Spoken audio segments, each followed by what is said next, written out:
we made it to Sumeru, our next objective should be to head to Sumeru City and find a way to meet with Lesser Lord Kusanali. And speaking of Lesser Lord Kusanali, even though we haven't heard too much about her, she doesn't seem to be the same deity who abducted your sister. But even so, people call Sumeru the Nation of Wisdom, you know. If we can get a chance to meet the God of Wisdom, maybe she can give us some useful information. But, Paimon doesn't know the way to Sumeru City. Maybe we can climb up to that spot with the statue of the Seven on it. That'll give us a way better view of things. Even if we can't see exactly where the city is, at least we'll be able to check for some smaller settlements nearby.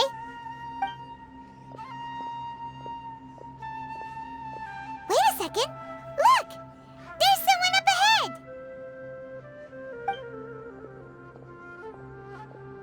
Perfect timing! Now we can just ask for directions rather than wander around like lost adventurers. Hey there! We're not from around here and seem to have gotten a little lost. We'd like to ask for some directions. Huh? Did they not hear Paimon? Hey! You over there! Could you give us some directions? Huh? What's going on here? There's no way she could have missed that. Wait! Could she be ignoring us? How dare she?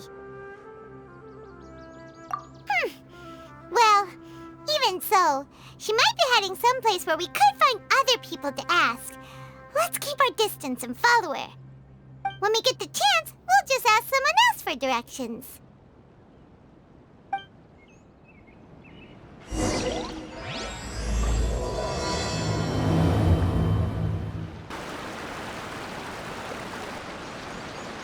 Huh? She just walked near that small waterfall and then suddenly vanished. Let's go take a closer look.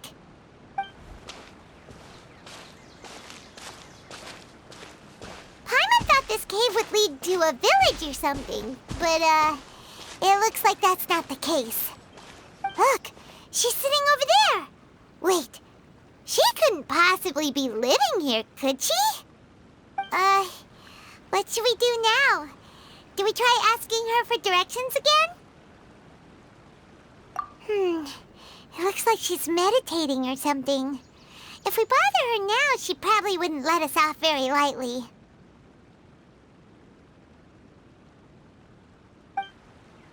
Oh!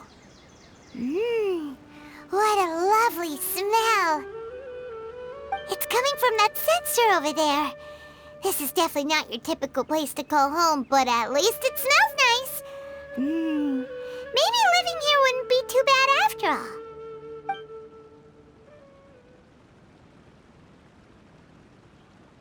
Huh? What's the matter? You don't look too good. What? Is the smell making you feel sick? Strange. Paimon doesn't feel anything.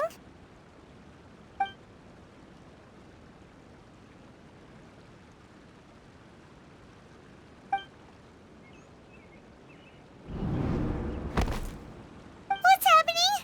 Traveler? This is no time for a nap. Oh, come on.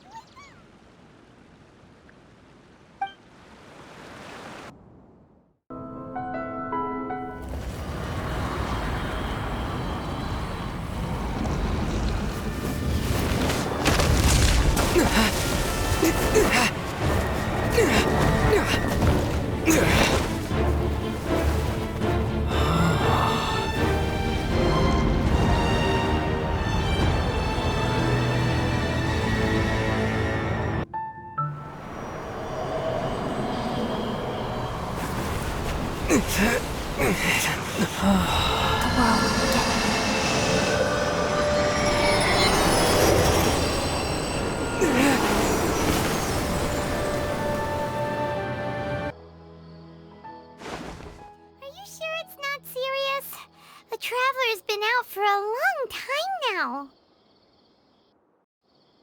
Yes, you can relax. Believe me, Master is extremely knowledgeable. If he says that he's going to be alright, Then there's absolutely nothing to worry about. Oh, are you awake now? Oh, thank goodness! Traveler, you're finally awake! Well, we're at... Good question. Where are we?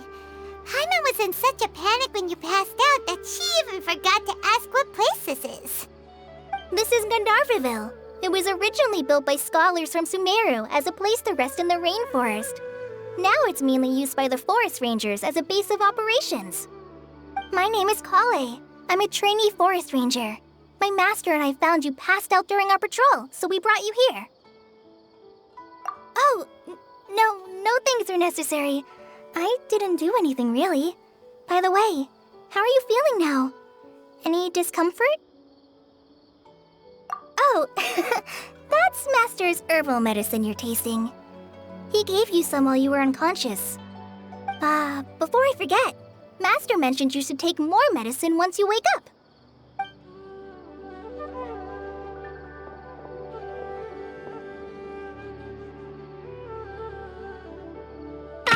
Whoops! Kale, what's the matter? Were you trying to retrieve the medicine? As I've already told you, you must be careful with these. I'll get it for you once I am finished here. Sorry, Master. Now, the guide to Avidia Forest's edible fungi is clearly posted on our bulletin board, but if Farbode forgets which mushrooms to avoid one more time, I'll have no choice but to leave the guide somewhere a little more visible. Like right smack on his forehead so others can remind him to be careful. Right? This is the second time he's come down with food poisoning this month. I'll be sure to give him a good talking to. Yes, please do. If, on the off chance, Farbode simply enjoys having little imaginary fairies dance before his eyes, then we'll just let him be. But the next time he requires any of our medicine, be sure to charge him accordingly.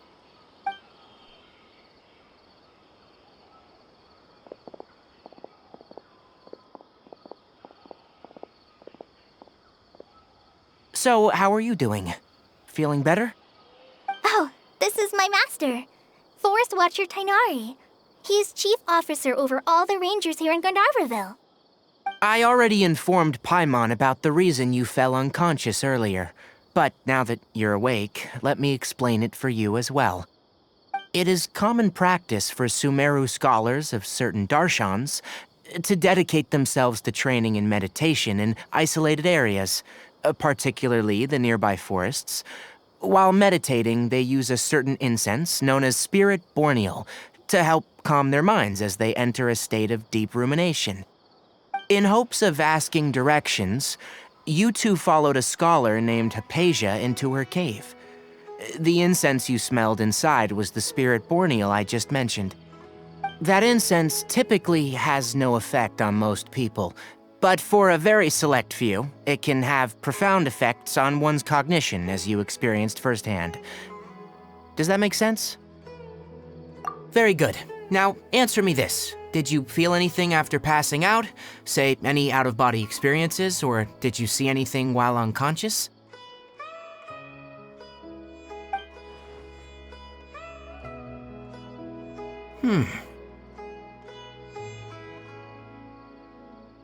Kale, let the others know to stop bringing their patrol logs here for now.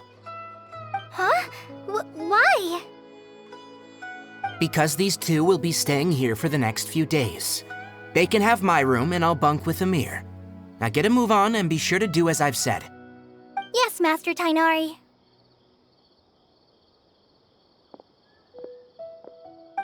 Wait, hold on a second. Can you tell us what's going on? Sure, let me fill you in. I originally planned to send you on your way once you finished your medicine. However, it appears now that you should stay a while longer in Gandharvaville for further observation while you recuperate.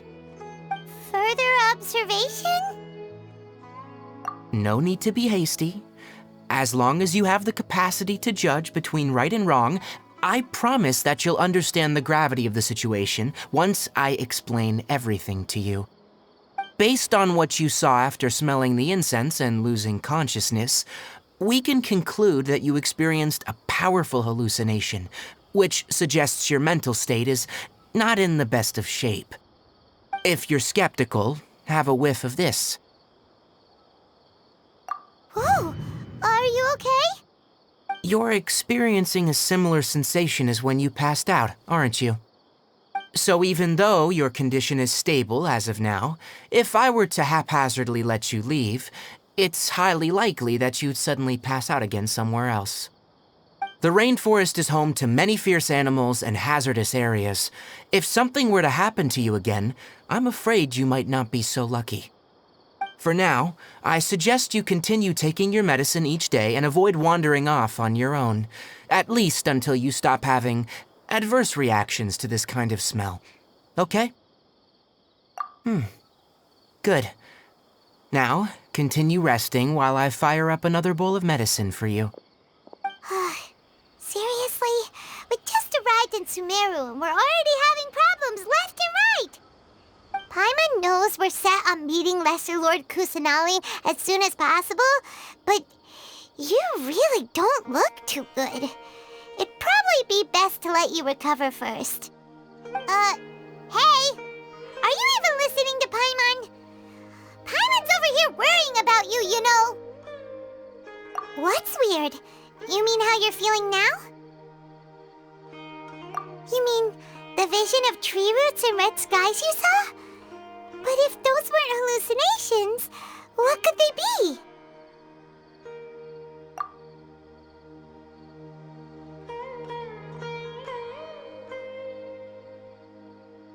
Well, considering how unique you are, Paimon trusts your judgment here.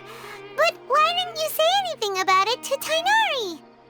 If he misjudged your condition, then there's a chance you could get worse, right? Huh? You mean that Tighnari already knows that what you saw weren't hallucinations? But if that's the case, why would he try to hide that from us? Oh, Paimon gets it now. That explains why you were so quiet earlier.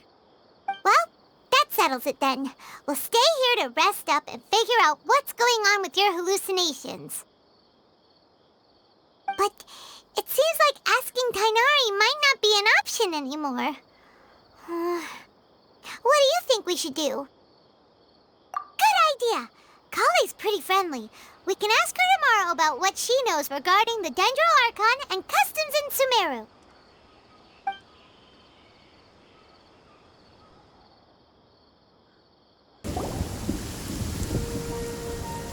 All right, next let's see your right hand.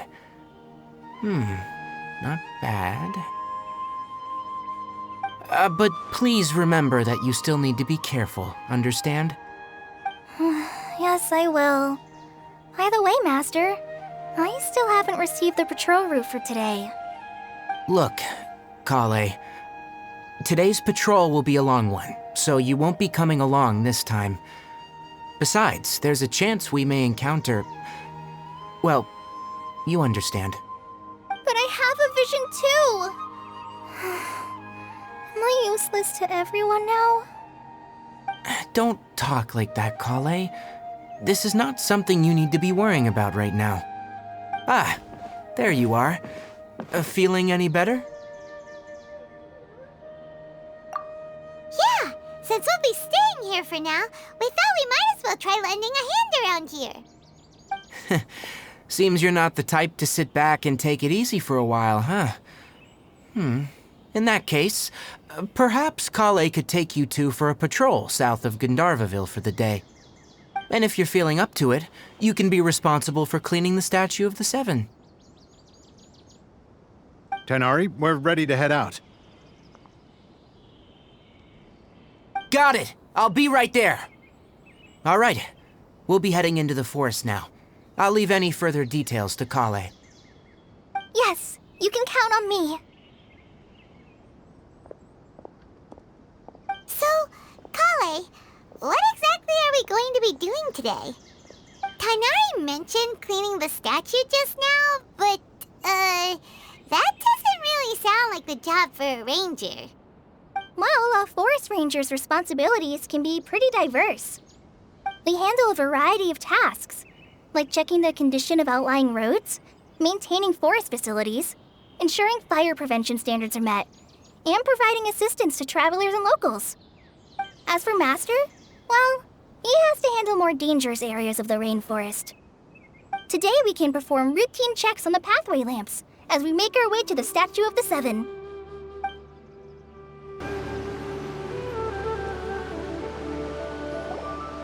The Statue of the Seven is up on top of that large rock formation. You must have seen it when you came down this road before. It's pretty high up there, isn't it? Don't worry. If you're afraid you can't make it up there, I'm sure Master wouldn't mind if you don't clean the statue. Oh? I guess I'll leave it up to you then. There's not much footing once you reach the statue, so be careful up there. Paimon will fly up with you and help you with those hard-to-reach areas. By the way, Kale, do you know anything about the Dendro Archon? You know, what's she like? That depends. Are you referring to Greater Lord Rukkhadevata or Lesser Lord Kusanali? Huh? Greater Lord Rukkhadevata? Oh, is that the name of the former Dendro Archon? Uh-huh. Greater Lord Rukkhadevata was Sumeru's first Dendro Archon. She created the rainforest as well as the wall of Samiel around the desert. Her works provided a means of peaceful living for everyone. To the people of Sumeru, she's not only a symbol of wisdom, but also of power and kindness. Unfortunately, she disappeared in a great calamity that occurred a few hundred years ago. According to what Master has told me, the sages later found the newly born Dendro Archon and whisked her back to Sumeru. To celebrate the reinstatement of their lost deity, the sages dubbed her Lesser Lord Kusanali and let her reside in the sanctuary of Sirastana. Uh-huh. Then what happened? Well, and then... I'm not too sure what happened, to be honest. Huh? You're not too sure? But aren't you from Sumeru? Yeah, I'm from Sumeru. But... Maybe it's difficult to discuss this topic with strangers. If that's the case, then don't worry, we understand. No, it's not that. I'm not trying to hide something from you. Besides, I don't consider you two strangers. Because you two know Amber, right? Wait, Amber? You mean... Yes, that's her. I once lived in Mondstadt for a while, and she helped me a lot during that time. You could even say that she helped me become a new person. There's no one like Amber. She lives life to the fullest while always adhering to her strong sense of justice. She's ready to answer the call for action at any moment, but is also very understanding of others. She's like the spark that lights the fire in everyone's heart around her. If you ask me, she's a prime example of a true outrider. She's the first person anyone coming to Mondstadt will meet. You can't help but be enthralled by her charm and enthusiasm, causing you to fall in love with the lands of Mondstadt and...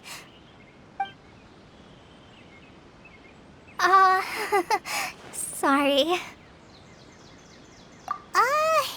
Paimon thought the work of Outriders was a little different from what you just described, but one thing's for sure, you really like Amber. Sorry.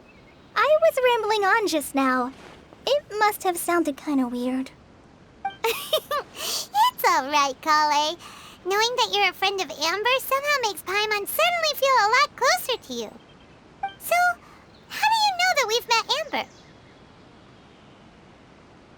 Well, after I returned to Sumeru, Amber and I have stayed in touch by writing each other letters.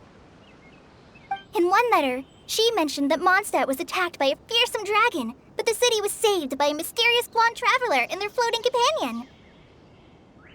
I knew you two were the ones she mentioned in the letter the moment I saw you. But, considering everything you've been through that day, I thought it'd be inappropriate to bring it up. So that's how you knew. Yep, so please know that you two have my complete trust, really. I wish I could tell you more about the Dendro Archon, But I have been away from Sumeru for some time, and I haven't read any books. Sorry. That's alright. You've already helped us a lot. We had never even heard of Greater Lord Rukkhadevata or the Sanctuary of Surasthana until you mentioned them.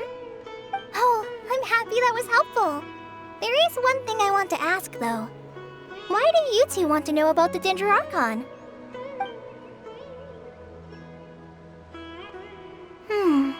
So that's why you're here. Thank you for telling me your story. Don't mention it. We are friends after all, right? Alright, we have a statue to clean. You both have my thanks. While you two are up there cleaning, I'll go ahead and inspect the forest canopy. Let's meet back here shortly. Huh.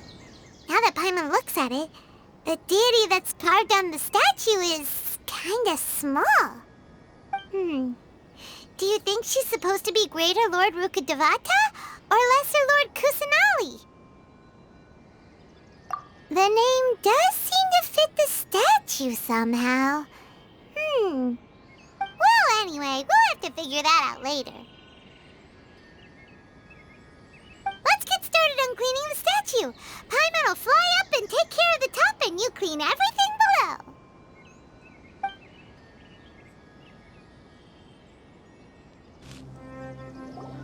Kale, we're back! Welcome back! You must be tired after all that climbing. Let's take a little break. I brought some fruit and water for us. Yay, food! What kind of goodies did you bring? Hey, don't be a party pooper. It's not like Kale is a stranger or anything. Besides, the best way to compliment a chef is to show passion for their food. Xiangling taught Paimon that. I prepared a nice portable dish that forest rangers like to eat called pita pockets. I hope you'll like them. Whoops! No! You dropped it on the ground! Not to worry. I wrapped a few layers of oiled paper around each pita. They should be fine. Oh, whew. Paimon nearly had a heart attack there.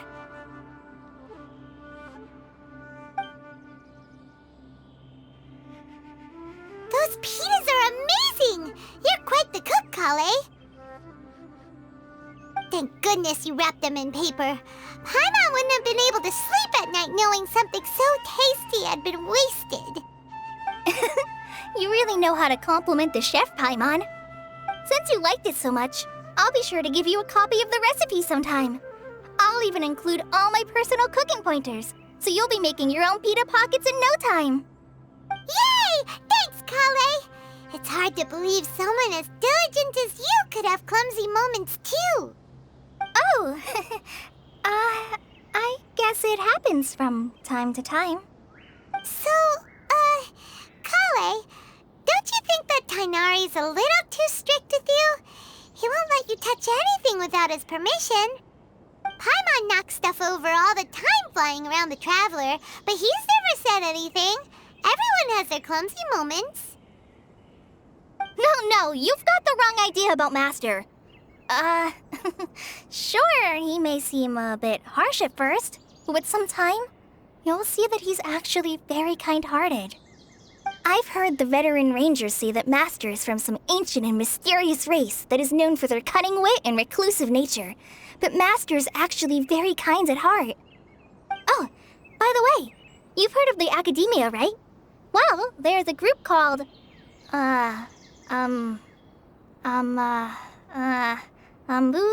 something? Well, anyway, because Master does a lot of research on plants, sages from the Academia have written him many times, inviting him to take up an official position there. But Master declines their offers every time, saying, Sumeru City is too noisy. It'd be bad for my ears. I know, right? I've always wanted to pet them, too. Anyway, Master could have easily left the rainforest to take up a position at the academia, but he chose to stay here instead as a forest watcher, helping the locals every day and passing on his knowledge to trainees. In fact, Master's the one who taught me how to make pita pockets. Really? Paimon would have never guessed that. Oh, speaking of Tainari, he was the one who took care of you after finding you passed out yesterday. He even carried you all the way here. Paimon's still kinda upset, though. He kept scolding Paimon the entire way here. Oh no, I'm sorry. Master might have been overreacting a little. But, it's mostly because Paimon wouldn't stop yelling, "Why, oh why? Is he going to die?" It probably started to get under Master's skin after a while. Hey! Don't laugh! Paimon was genuinely concerned about you.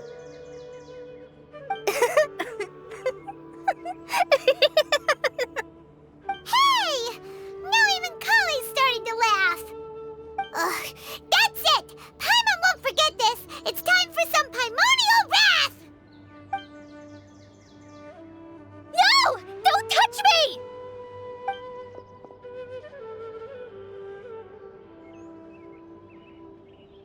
Oh, sorry, Kale. Paimon didn't mean to scare you. No, I just... I didn't mean that. Kale, are you okay? What's the matter? No, I'm... I'm fine. I'm sorry.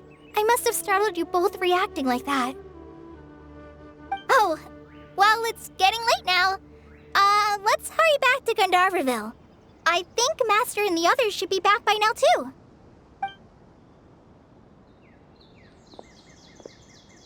Huh? What was up with Kale just now? And why is she in such a hurry all of a sudden? Look, she's practically running back. Paimon can't even see her now.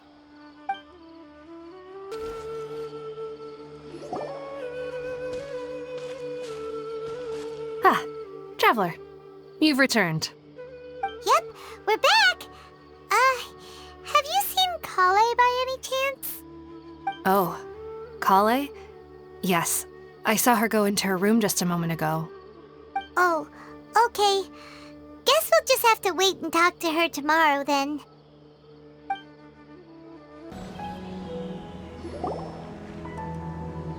Ah, it's you two. I was just about to go look for you. Huh?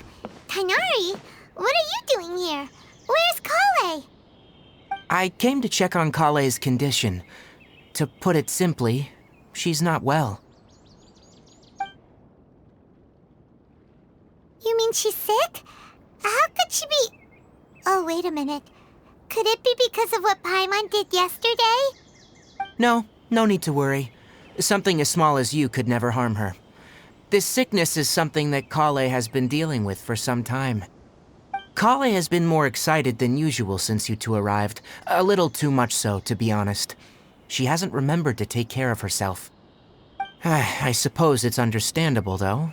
She hasn't been around anyone she considered a friend for some time now. It must have been refreshing for her to have you two here. So, Tainari, what's really wrong with Kale? Let's take this conversation elsewhere. Kale just fell asleep after taking her medicine. She needs some peace and quiet.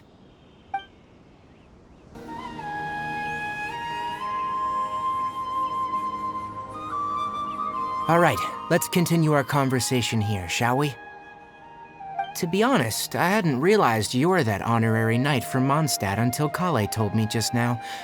I've also heard all about your deeds in Liyue and Inazuma. So just to clarify, what I'm about to tell you about Kale is not because of who you are or your past feats. Instead, I am going to tell you because... well, because Kale asked me to. And honestly speaking, I was against Kale revealing her past to you. But she insisted, saying you two treated her with sincerity and as a friend. So now she wishes to reciprocate the gesture. So, Tainari, what exactly is wrong with Kale? You said this is something she's been dealing with for some time. Just how serious is it?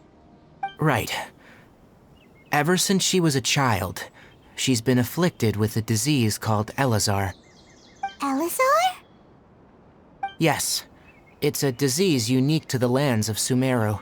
It is characterized by dark and hardened scales that form on the body. At first, the afflicted may only feel mild numbness on affected areas of the skin. However, as the disease progresses, one may begin feeling fatigued and even experience peripheral paresthesia. In its final stages, the disease strips a person of the ability to control their own body, and they effectively become completely immobile. That sounds terrifying. Wait, hold on. So when Kale seemed to be acting a little clumsy earlier, it was because... Correct. That would be the effects of Elazar, which is precisely why I do not want her carrying or holding anything, lest she ends up hurting herself. With appropriate treatment, the disease can be effectively controlled before it progresses to a more serious stage. However, there is unfortunately still no true cure for Elazar. Nevertheless, Kale's mother still hoped that there was something out there.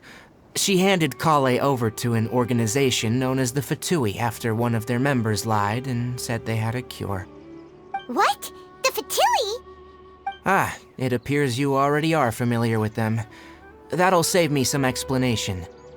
Anyway, the person who eventually rescued Kale and brought her to me for care said that she had been given to a harbinger known as the Doctor. I have no idea how this doctor managed to do it, but her case of Elazar was completely stable for all the years that Kale was with them.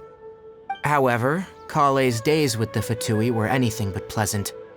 Kale is a resilient individual and always tries to appear cheerful, but her experience with the Fatui has left deep scars. Even now, she can still feel deathly afraid of someone touching her. Oh, Paimon had no idea Kale's been through so much suffering. Oh, by the way, Paimon, Kale wanted me to tell you that she's sorry for scaring you yesterday. She also wanted both of you to know that she's sorry for hiding her illness. She doesn't need to apologize. None of this is her fault at all. Well said. I hope you'll get a chance to tell her that in person the next time you see her. Kale once thought that it would be impossible for her to have any real friendships. I trust that you two will never let my trainee experience such emotional pain again. Don't worry, Tainari. We'll take good care of her. Well, it's not too serious at this point. She overexerted herself the last couple of days, which is what led her to break down this time. As long as she has taken her medicine and gets plenty of rest, she should get better. Though I must admit that Kale's condition was much more stable when she first arrived here in Gandharvaville. She was interested in the work of the forest rangers the moment she saw us. I could see that she was serious about learning, so I felt compelled to ask her to join us. Her stamina has gotten much worse recently. Though a moderate amount of physical exercise is always necessary, I'm afraid the long-distance patrols are a little too much for her now. Alright, now that I've told you about Kale's past, I think I'll head into the rainforest to find some ingredients needed for her medicine. I'll see you two later. Yeah, we'd like to do something to help Kale too. Alright, but I must warn you two. The rainforest is a dangerous place, especially for someone who's still recovering, like the Traveler. You must follow closely and listen to every instruction. No problemo. Let's go then. We'll be looking for a plant known as the Nilotpala lotus. It's often used to help those afflicted with Elazar recover their energy. Hey, Tainari? Where exactly are we going to find this plant? Nilotpala lotuses can be found all over the rainforest, but it often grows right here around Gandharvaville. Given the name, it sounds like we should be looking for it in the water. You are correct. The Nilotpala lotus grows in the water. When fully matured, they look like giant blue flowers floating on the water's surface. Quite an attractive species, if you ask me. The large petals are actually the plant's leaves and sepals, which surround a very small flower. You should note that many of the plants found in Sumeru have names that are contrary to their species. Take the Calpulata, for example. The plant is not a lotus at all, but rather a vine. And then there's the Sumeru rose, which is not a rose, and is completely contrary to its name. Oh, okay then. Note to Paimon, never bring up the topic of flowers with Tainari. There should be Nilode Pala lotuses growing somewhere in this area. Let's split up and begin searching. If you could manage to gather 4 of them, that would be sufficient. We'll rendezvous here once you've gathered the needed amount. Alright, we've gathered enough Nilode Pala lotuses. Let's head back to meet Tainari. Hey Tainari, we found the lotuses you requested. Let me have a look. Good. Very good. These are all excellent quality. I'm glad you two came along. Your exploration experience helped save me a lot of time here. It seems we even have enough time to stock up on other things I need. Hey, Tainari!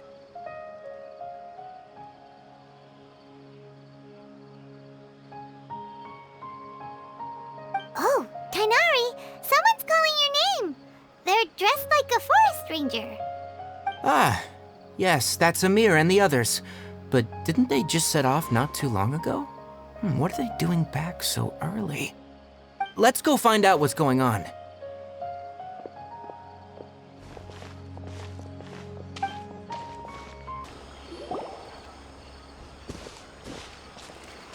Tainari, thank goodness we found you here. We were just about to head back and find you at Gandharvaville. What's going on? We just discovered a withering zone. The withering is back? But the patrol route you were on should have been already cleared just a week ago. It reappeared so quickly. Can you tell me the exact location? It's up ahead, deep in the river valley. It's appeared in a spot that blocks nearly the entire narrow part of the valley area, so we decided to come find you as quickly as possible. And the radius of the contamination? Sorry, I couldn't get a clear enough view to tell. No one in our patrol team had a vision, and it appeared to still be spreading, so we didn't risk getting any closer. Okay, I understand. You made the right decision. I'll go deal with it right away. In the meantime, please guide these two back to Gandharvaville. Wait, Tainari, why don't you let us help you? You two have only just arrived in Sumeru. You're still unfamiliar with many things in these lands. There's a unique type of anomaly that occurs in the Sumeru rainforest. It's called the withering. The affected areas not only cause nearby vegetation to wither, but it's also lethal to wildlife and even people. If you don't carry a vision, then you should think twice before approaching such places. Yes, Amir is absolutely right. I wasn't kidding when I said the rainforest is a dangerous place. As Amir said, only someone with a vision, that is, the power to manipulate elements, will be able to resist the withering's corrosive effects for a time. That's right. If any of the forest rangers without a vision come across a withering zone, we first make a record of the location and then have a ranger with the proper abilities deal with it, like Tainari here. Only someone with a vision can venture within a withering zone and find a way to deal with it. But you don't seem to carry a vision. Don't worry, he may not have a vision, but he's a real pro at using the power of the elements. Seems the rumors about you were true then. In that case, all right, you two may accompany me.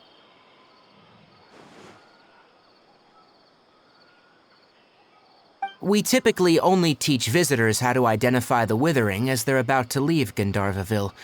We'll make an exception today and show you what it looks like up close.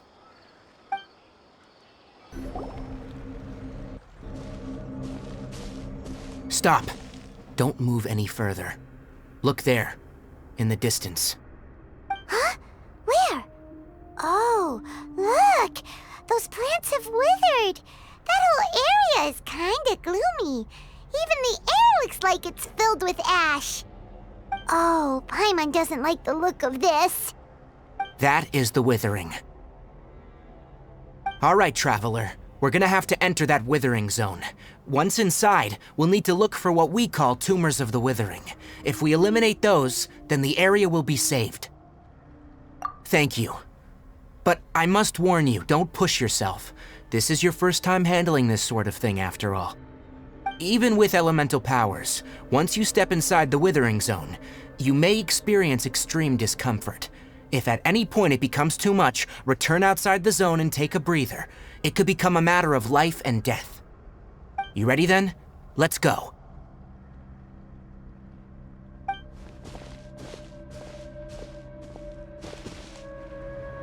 First, we must locate any branches sustaining the Withering zone.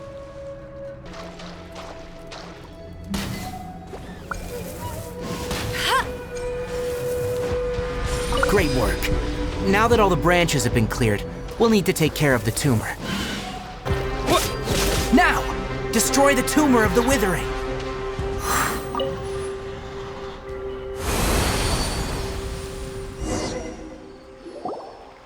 did it! Everything's returning to normal now! Yes. Thanks to you two, we were able to quickly restore this area back to normal. Tainari? You make it sound like we did well, but why does Paimon have the feeling you're worried about something? It's that obvious, huh? Alright, it's like this. Recently, the rate at which Withering zones appear has been increasing. Even though we were able to quickly clear that Withering zone, it won't be long before another one appears.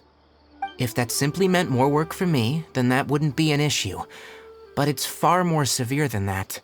The Withering is leaving lasting effects on the rainforest itself. For instance, even though we cleared out the Withering zone, many of the plants that were affected will not recover. This presents a crisis for the ecosystem itself. Many plants in the rainforest are already in decline, directly impacting the wildlife that depends on those plants. And most disturbingly, as the appearances of Withering zones have started to increase, Kale's case of Elazar has also become more serious. Huh? Well, why's that? I'm still not sure of the exact reason. However, I've received word from acquaintances at the academia that similar cases are being reported for patients with other conditions. No, none that we know of. The Withering has been recorded in Sumeru for millennia. It's said that it originates from the depths of the world. Oh, by the way, have you heard of Irminsul before? Irminsul is a tree located deep beneath the surface. Although it isn't like any tree we know in a biological sense, you can basically think of it as a large tree that grows downwards rather than upwards. I'm sure you've heard of ley lines, right? They're like the roots of Irminsul, spreading and extending from a massive cavern deep underground all the way up to the surface.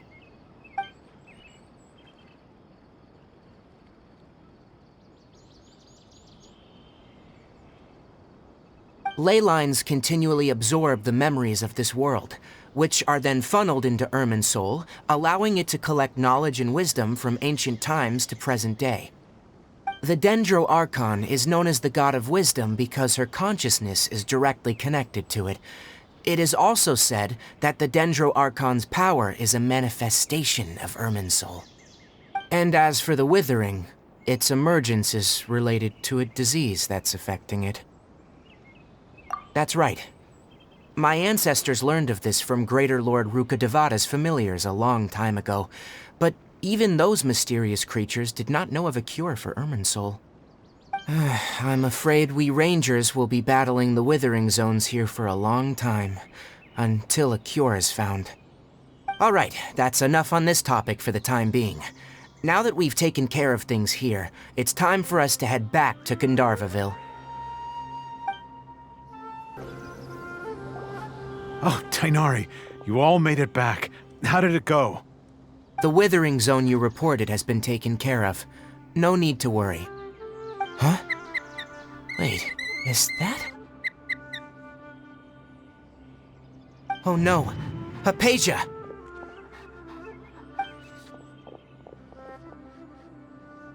Huh? What's wrong, Tainari? This Duskbird is Hypatia's designated courier for urgent news. You do remember her, don't you? She's the scholar you and Paimon were following when you first arrived in Sumeru. Oh, her? How could we forget? So did something happen? Let me see what's written in the letter first. So what's it say? And what's with that weird expression on your face? Just let Paimon read it. Huh? All Paimon sees are 3 squiggly lines. Yes, allow me to explain. After we brought you from Hypatia's cave to Gandharvaville, Hypatia resumed her meditation. She must have just finished. It's been nearly 3 days since she's had anything to eat, and it appears she's forgotten to prepare some rations. This letter is her asking us for help. We need to go. What? You mean she's been sitting there for 3 days? Hey, wait, how did you know all that from just a few lines on the paper? Well, obviously because this has happened before. Last time she drew 5 lines, and by the time we found her, well, I'd prefer not to remember that. Needless to say, Hypatia's been through worse, but we should still get to her as quickly as possible. I've got some emergency rations set aside for times like these. Paimon, Traveler, could you two bring these to her? Wait, you want us to bring her the rations? But will the Traveler be okay if her cave is still filled with that funny incense? Let's find out. Here, Traveler, take a smell and see. So, how do you feel? Huh? Really? You're not feeling even a little drowsy? But wait, how'd you know that he'd be okay this time, Tainari? Back when we were clearing the Withering Zone, I observed that he could adeptly manipulate the Dendro element. I knew then that he would be fine. And if I may ask, when I was telling you two about Irminsol's ley lines, was what I described similar at all to what you saw when you were unconscious? That's correct. Those weren't hallucinations at all, though I don't intend to apologize for deceiving you. Because what you saw is of significant importance, not just for the nation of Sumeru, but the entire world of Teyvat. My forefathers were shown much favor by Greater Lord Ruka Devata. We took an oath to protect this nation together with her. Now that that duty has fallen to me, it was a part of my responsibilities to ascertain whether you could be entrusted with the fate of Sumeru. Now, after seeing you in action with my own eyes, you have earned my confidence, and I no longer feel the need to hide any secrets from you. When you passed out, your consciousness had connected directly with Irminsol. What you witnessed were actually real memories contained within Irminsol itself. I could try to tell you more, but it would be better if you went to ask Hypatia instead. Her focus on meditation and use of Spirit Borneal are aimed at establishing a connection with Irminsol, just as you did. That sounds nice and all, but will she really help us? Seriously, she completely ignored us the last time we tried talking to her. That was because when you ran into her, she was in a special phase of her training. During that time, she must avoid communicating with others. Please, wait here for a moment.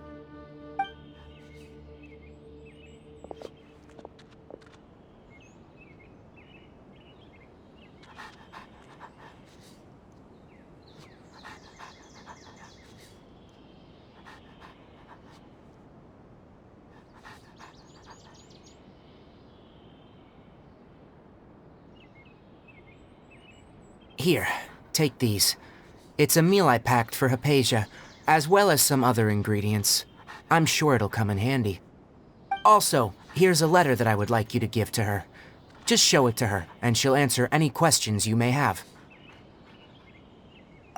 No, I should be the one thanking you. You've both been a great help these last few days. Hello? Hypatia? Hey,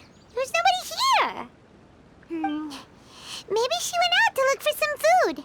Let's try looking around the area.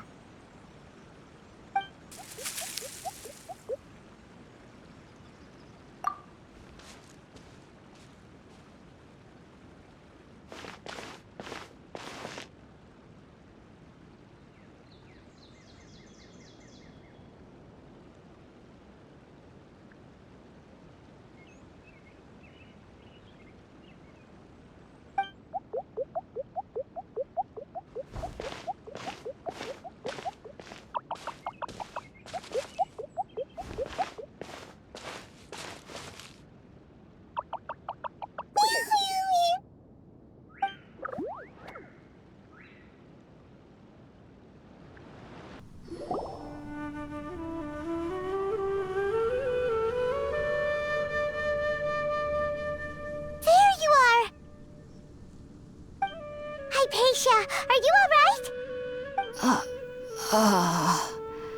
So hungry. Eat water. There's no way we can get her to eat in her current condition. Let's try finding some water first. Huh? Wait. Why does it look super foggy outside all of a sudden? Anyway, let's go look around. Huh? How'd things out here end up looking like this? What happened? And where are we? Really? Oh, maybe you're right. Let's go investigate the area. Wow, this place is huge! Paimon knew there's something off about that cave. Let's think of a way to get over there and have a closer look. Who knows? Maybe we'll find a lead of some kind.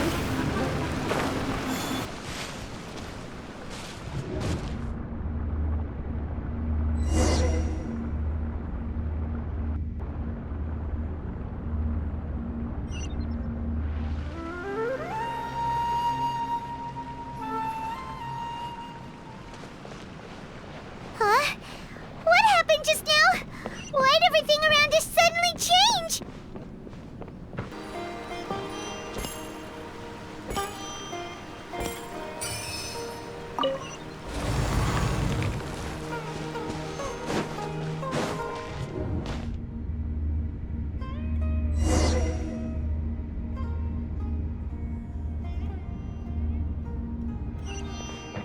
What in Tibet is going on here? This place is getting weirder by the minute. Hey, what's the matter? You don't look so good.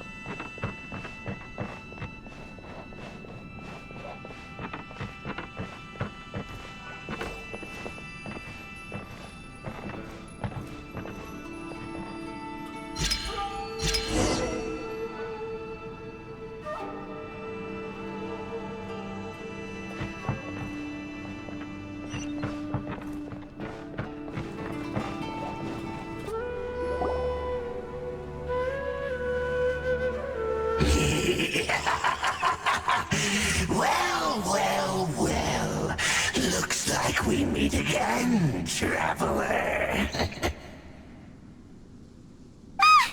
Abyss Herald! What are you planning to do in this strange place? Strange place. Plotting. You needn't worry about such things. They don't concern you.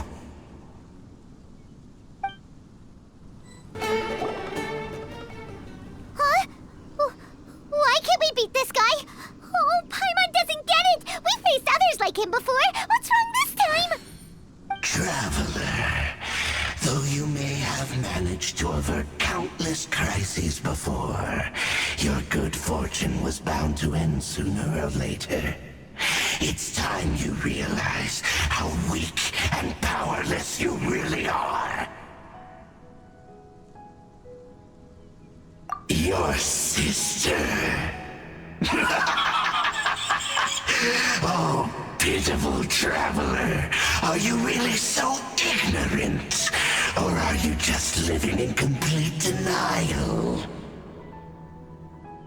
Her heart Highness has long since forsaken you.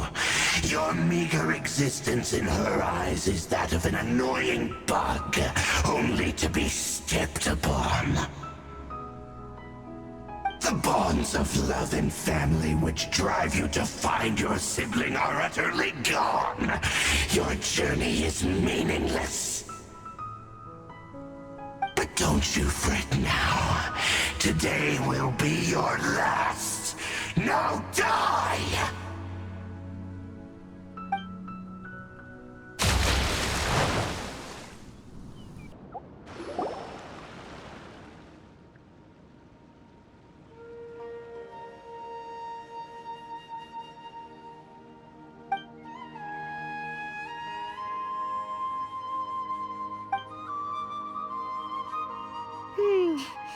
What do we do? We haven't seen Hypatia anywhere out here. Oh, there she is! Quick, let's see how she's doing. So sweet. Well, the good news is that she's still conscious. Hey, why'd you drop her food on the floor like that? Oh, guess that makes sense. She does look kind of rough at the moment. Anyways, we can talk about this later. We better make sure she's all right first.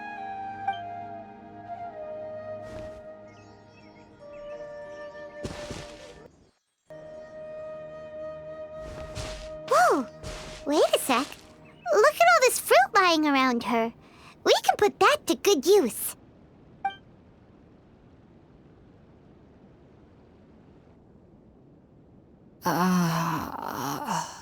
Who is there? Tainari, is that you? Huh?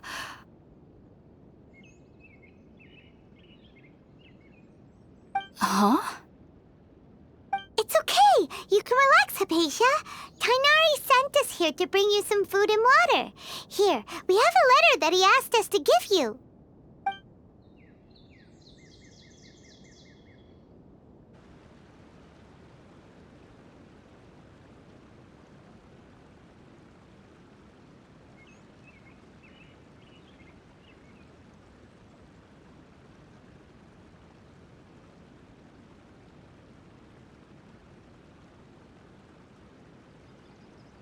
I see.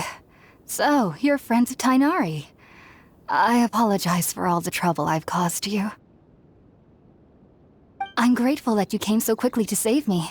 You even brought all this fruit. Well, actually, we didn't bring the fruit. It was already here when we arrived. We were kind of wondering about that, actually. When we found you here, there was all this fruit lying around and even some juice dripping from your lips. How did you end up like this anyway? Oh, really? I seem to understand now. All the fruit was likely from my, neighbor. Must have come by and saw me like this. Your neighbor? You mean there's someone else living nearby? Oh?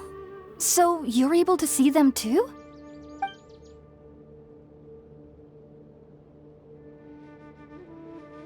Wait, hold on a second, Traveler.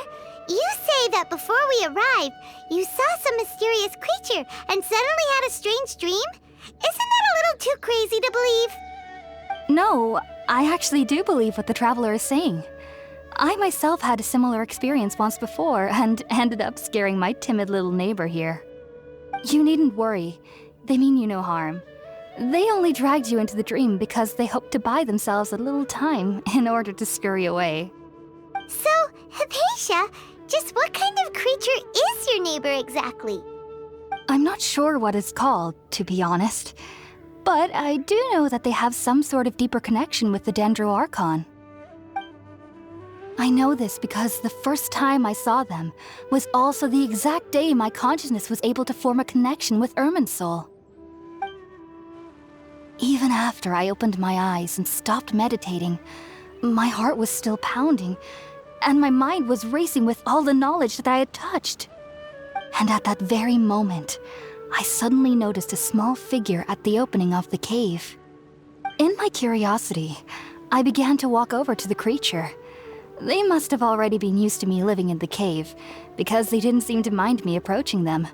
They just kept doing whatever they were up to.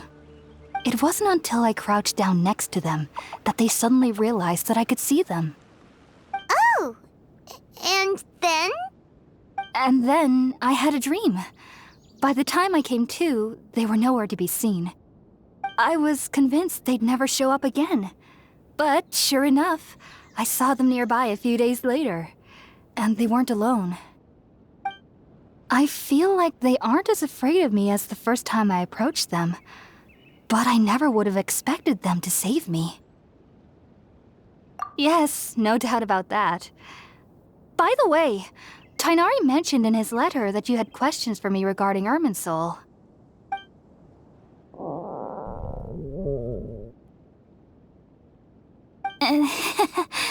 Sorry about that.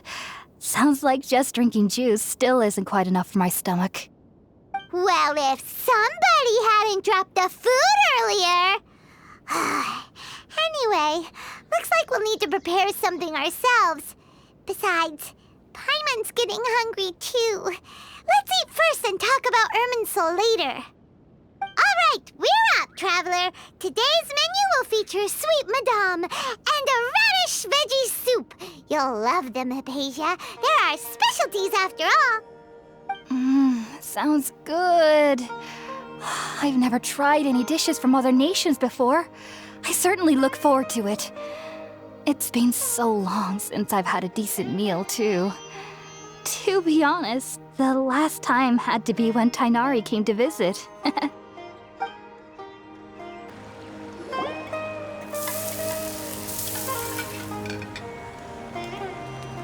done!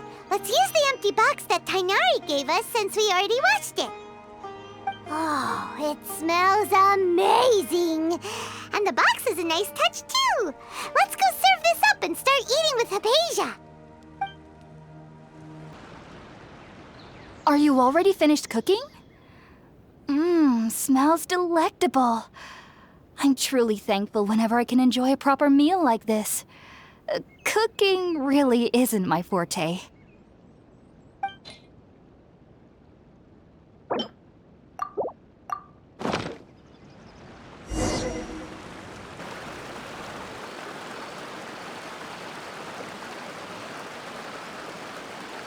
Even though everything you mentioned was in Tighnari's letter, it's still hard to believe you were able to connect with Irminsul immediately after smelling Spirit-born eel for the first time. It took me nearly 3 years before I could do so. And everyone at the academia even lauded me as a genius. You should know that some researchers spend their entire lives without ever successfully connecting with Irminsul as you have. So why does this incense allow people to connect to Irminsul? The ingredients used to make Spirit-born eel primarily consist of plants created by Greater Lord Rukkhadevata. These special ingredients are conducive to heightening our senses to the Dendro Archon's power. Since the root of the Dendro Archon's power lies within Irminsul, we can occasionally tap into her powers to peer into the depths of the earth. Naturally, anyone who can establish a connection with Irminsul in their first ever attempt must be a person of great understanding. Makes sense. But Paimon's got a question. Why was he sensitive to the smell of those plants for such a long time? That was primarily due to his body's unique constitution. Stimulated by the incense, he could perceive the Dendro Archon's power and experienced a sensory overload, hence the adverse reactions.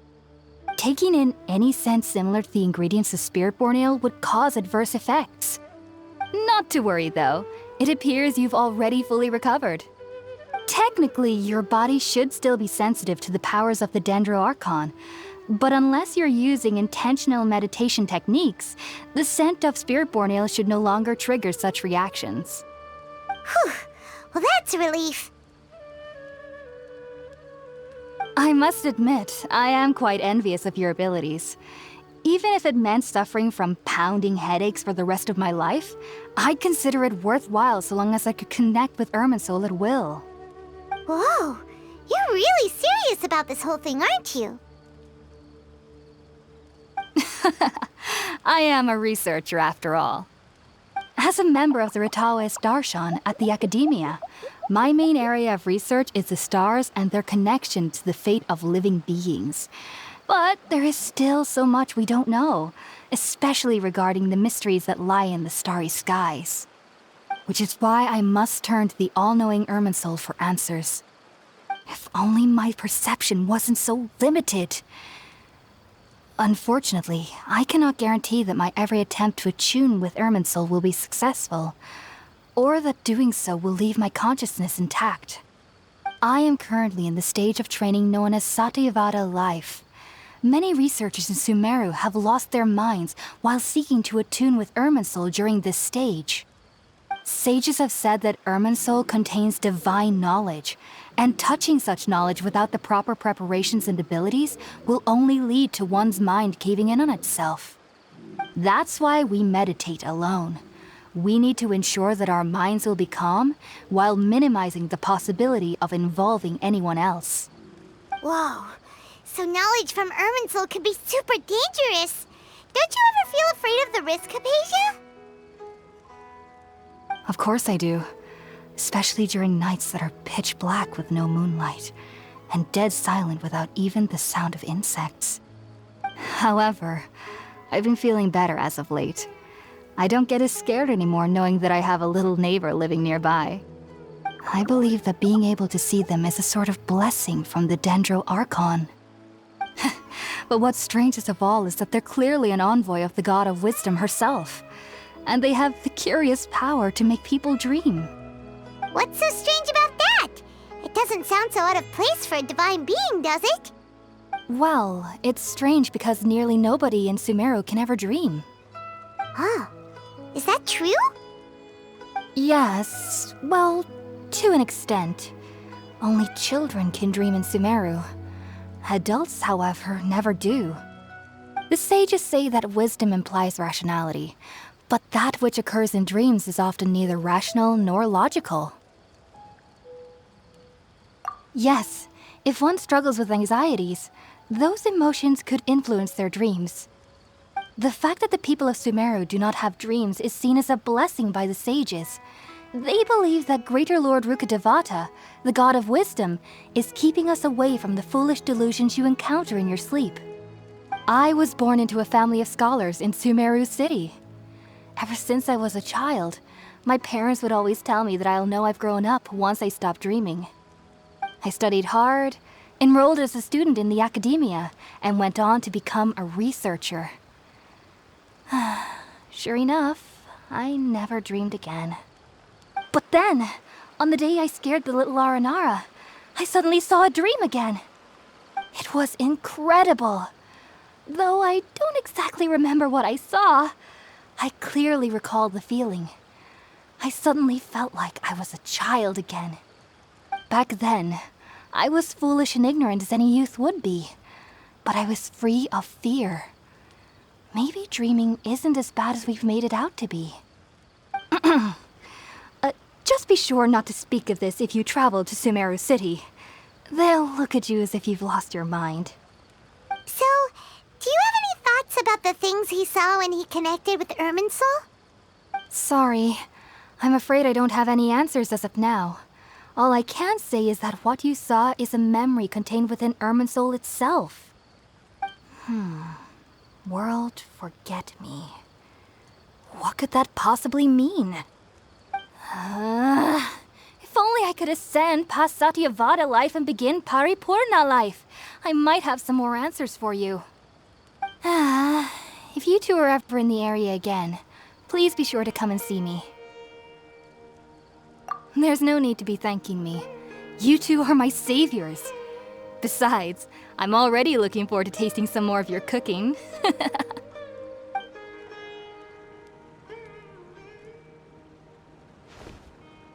Now that we know Hypatia is alright and had the chance to ask her some questions, Paimon thinks it's about time to head back to Gandharvaville. Think about it, Tainari. Refusing to join is tantamount to burying your head in the sand. I understand that you're a forest watcher and that it's your duty to combat the effects of withering zones, but isn't it evident that such work is not a lasting solution to the problem? As Sage Kage clearly stated, your presence and guidance in Sumeru City is pivotal in finding a cure for Irminsul. How could you possibly refuse? Keep your emotions in check, Gulam.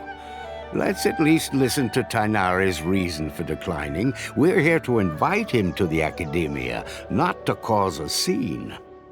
Sage Kage, I am truly honored that you came here in person, but I'm afraid I must still decline your invitation. I am merely a forest watcher. How could the great minds of the Haravatat have any need of someone like me? Well, it turns out that your refusal letter had some implications on your master's reputation. He is a renowned sage of the Immorta, after all. So now I've come here in his stead. I see. Well, I figured that given his temper, he would come here and berate me personally. Tainari, your master is an integral part of this effort, and now he requires your assistance. And what exactly does my master need of me, Sage Kage? You'll know, once you've arrived in Sumeru City, that is. And, how long will I be required to stay?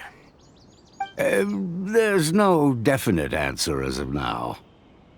Do you mean to tell me that, despite coming all the way here to Gandharvaville, you still can't answer the questions I laid out in the letter to my master? If that's the case, then I'm afraid I cannot give you a definite answer either. Tainari, but you... So be it. Come, Gulam, we're leaving.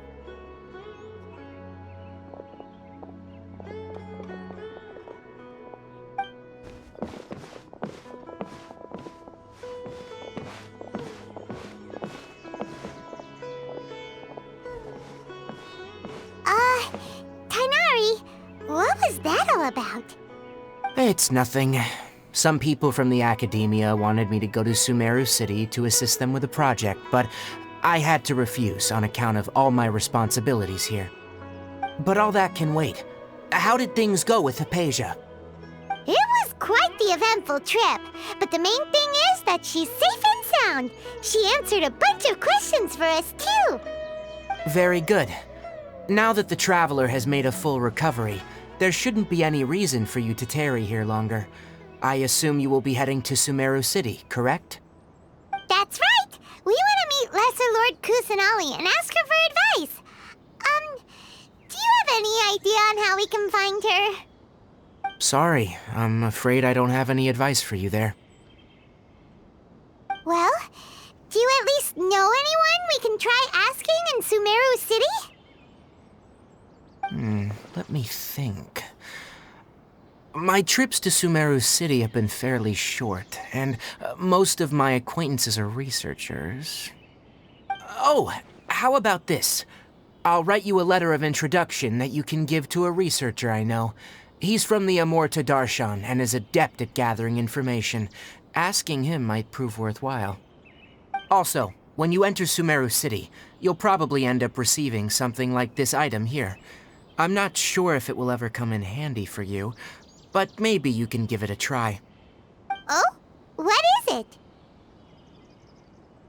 It's called an Akasha Terminal. It's a tool produced by the Academia that utilizes the legacy of Greater Lord Rukkhadevata.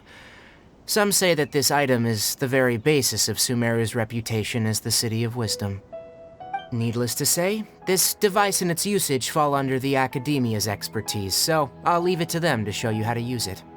Great! Next up, Sumeru City! But wait, before that... That's right! Tainari, we have something important to say to Kale before we leave. Is she doing better now? Yes, she's doing much better. After being confined to her bed all this time, I thought a little walk would do her some good. Last I saw her, she was taking the path towards the North Crossing. She knew you two would be leaving soon, so she must have wanted to see you off. Thanks, Tainari. All right, let's go! Farewell, and good luck to you both.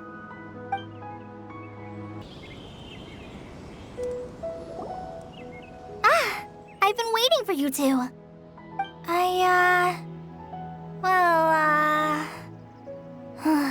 Never mind. I guess I should just wish you two a safe and successful journey. Thanks for waiting here just to see us off, Kale. We're headed to Sumeru City.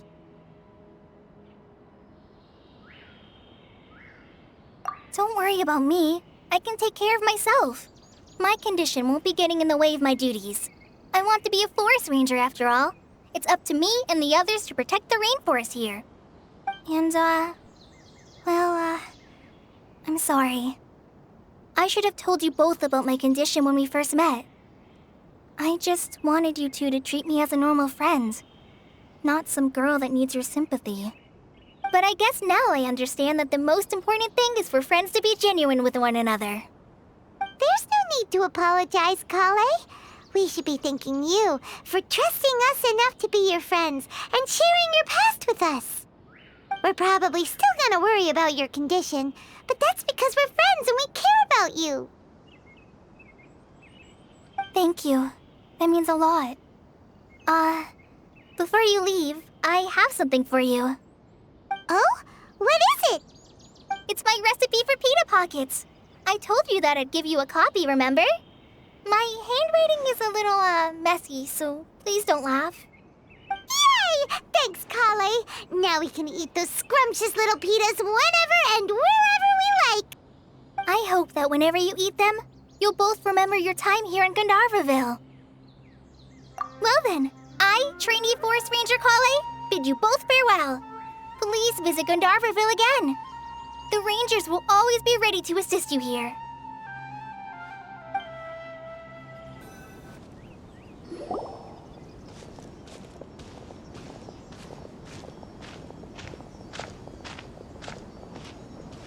Sumeru City! We finally made it.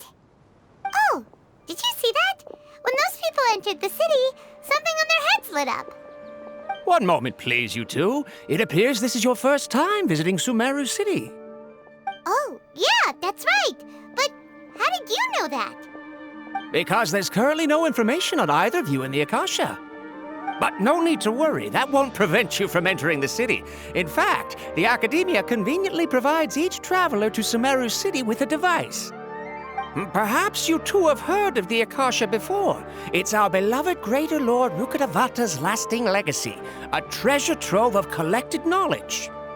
After centuries of tireless research on the Akasha, the Academia created one of its most ingenious inventions, the Akasha Terminal. As long as you are within Sumeru's borders, you may use an Akasha terminal to connect directly to the Akasha and access any knowledge you need. I should mention that due to technical limitations, the operation of Akasha terminals will be much smoother and more effective in large cities such as Sumeru City and Port Ormos.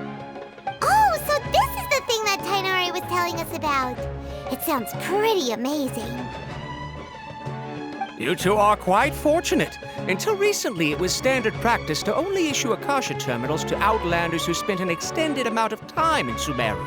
However, this policy was recently changed, and now all travelers are issued one upon arrival. Here are your Akasha terminals. Please handle them with care. It kinda looks like a leaf. To activate it, simply hold it in your hand and say the following phrase to yourself. May the mighty God bless us with their voice of wisdom. Oh, since this little doodad lets you access knowledge, maybe we can use it to find a way to meet Lesser Lord Kusanali. Let's give it a try. Ahem. May the mighty God bless us with their voice of wisdom.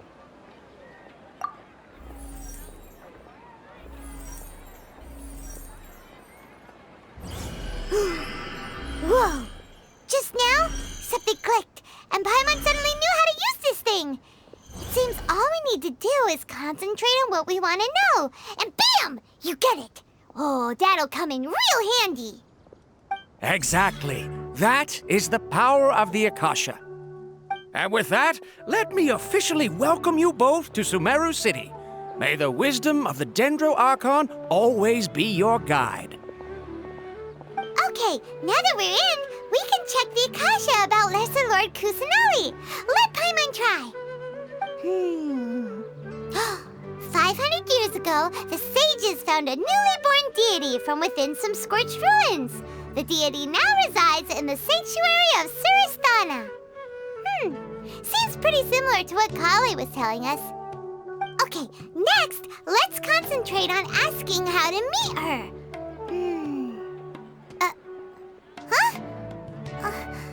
Paimon doesn't sense anything. The Akasha didn't respond to Paimon's question. Oh, come on! Ugh. Focusing on this question feels like when you have something you're trying to remember and it's on the tip of your tongue, but you just can't think of it. Ugh, Paimon's brain is exhausted. Oh, smart idea! But what are you going to ask it?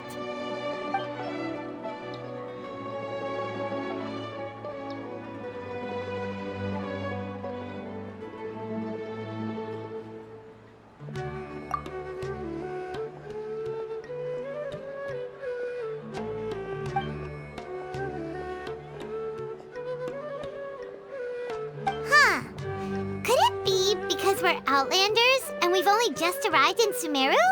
You know, maybe we're not qualified to receive an answer to this sort of question or something.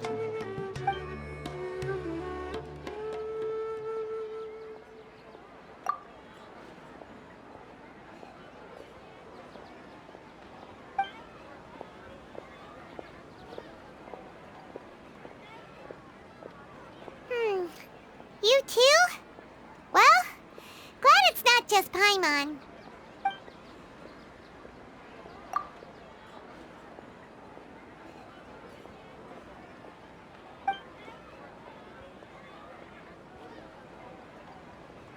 Uh-oh. Paimon's getting all teary-eyed all of a sudden. It feels like the people of Sumeru really miss their Archon. Well, seems no matter which way we try, we can't find anything that'll lead us to Lesser Lord Kusanali. Guess our only choice now is to try meeting with the researcher that Tighnari recommended. He's from Sumeru and even has a position in the Academia. Maybe he'll be able to access more info from the Akasha. Let's see. Tighnari wrote an address on the letter's envelope. Oh! It's not far from the city's gate. Let's head over and have a look. Hopefully he's at home. Hello, are you Rohawi? Yes, that's me. Can I help you?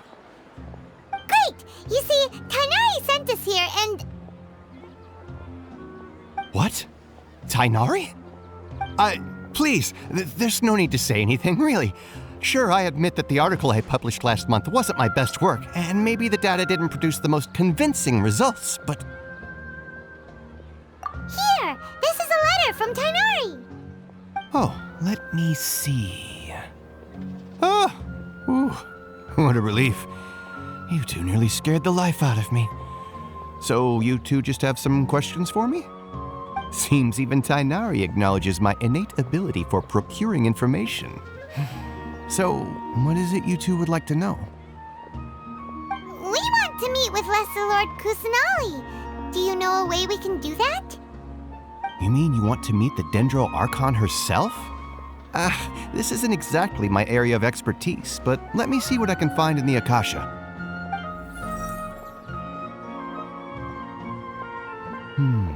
Sorry, the Akasha didn't respond to my query. What? You too? But what about your abilities for getting information and all that? Paimon was sure you'd be able to access more info than we did. Well, as I said, this isn't my area of expertise.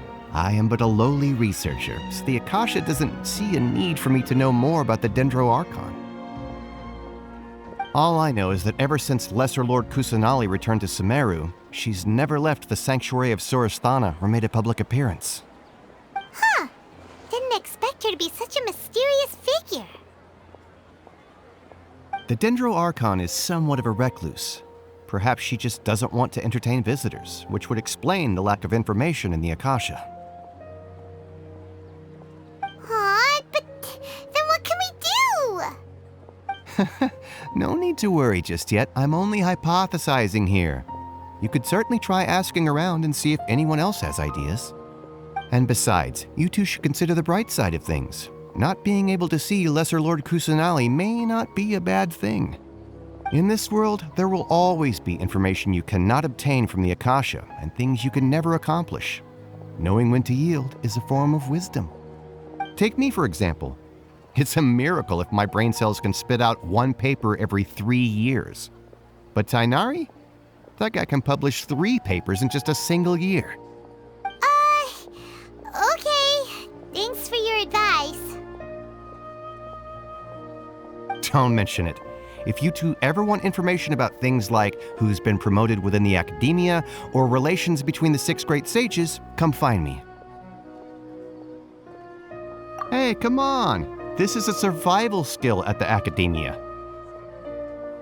Oh, Paimon's expectations were pretty low, but this is so low it's like digging holes in the dirt. So what do we do now? Even if we want to talk to someone, we don't know anybody here. Huh? Like who? Oh, you're right! Catherine! The Adventurers Guild has its own intel network. Let's hurry and find her. Ad Astra Abyssosk. Hello, Traveler and Paimon. Catherine, we need your help with something. Understood. The Adventurers Guild is always ready to serve you. With what do you require assistance? We want to meet with Lesser Lord Kusanali. Do you know a way we can do that? You two wish to meet with Sumeru's Archon. Understood. Please wait.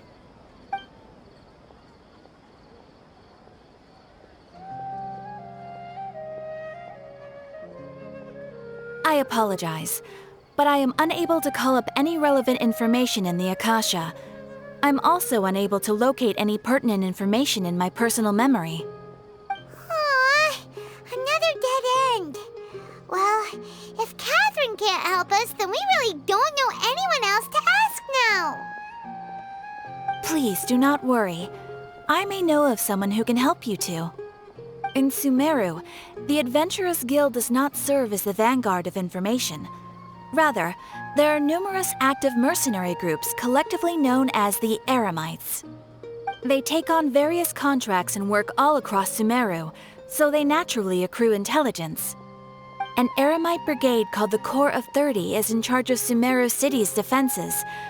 Not only are they the oldest brigade, but they are responsible for managing and coordinating the affairs of all other mercenary brigades.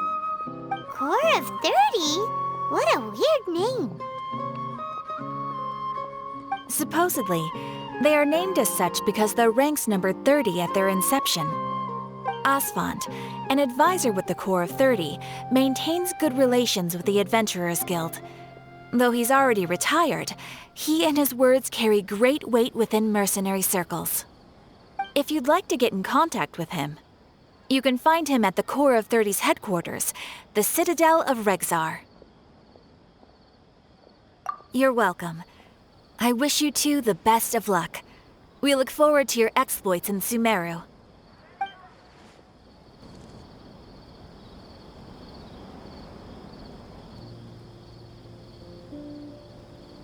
Welcome. The Adventurers Guild told me to expect you two. It's nice to meet you, Asfand. We'd like to ask you about something.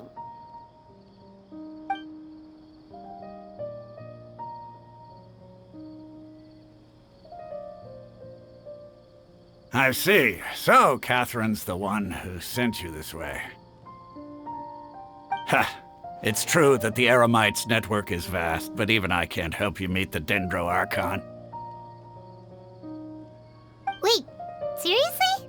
That's it? Afraid so. The Eremites aren't terribly religious, so we don't know much about divinities. As far as the Akasha goes, we can access even less than you. We originally came from the desert. The gods there died off long ago. Since those days, we've used our own two hands to carve out a living. We don't beg gods for their aid. It isn't just us, though. If you ask me, I think most in Sumeru aren't interested in Lesser Lord Kusanali. Oh? Why's that?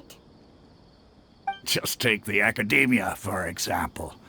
They're the ones who truly rule Sumeru. Although they believe in gods, most of them only care for the late Greater Lord Rugadavada. In their eyes, she was the one who founded Sumeru and gifted us with the Akasha. Lesser Lord Kusanali just happened to inherit her legacy. Because of the Academia's influence, most citizens are more familiar with Greater Lord Rugadavada and hold her in greater esteem. Not to mention that Lesser Lord Kusanali never makes an appearance, and the Academia never announces anything about her. As far as the people of Sumeru are concerned, she's just a god that exists. And that's all. Really? Aw. After hearing all of that, Paimon sort of feels bad for Lesser Lord Kusanali. Ha! But who knows? We're all just guessing when it comes down to it. Besides, I'm sure the God of Wisdom doesn't worry about her reputation among people like us. All right. Well, thanks for the info, Osfond. No problem. Always happy to help out the Adventurers Guild.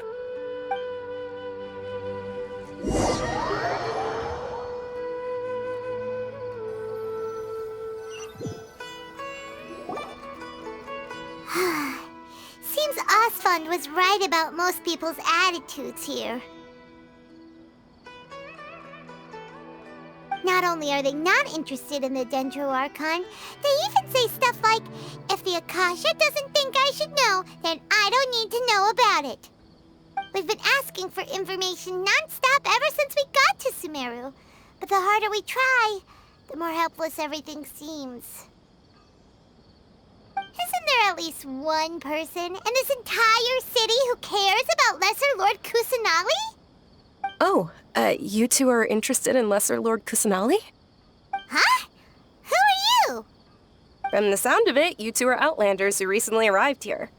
You've been asking around for information on Lesser Lord Kusanali, right? Oh, I'm sorry. I forgot to introduce myself.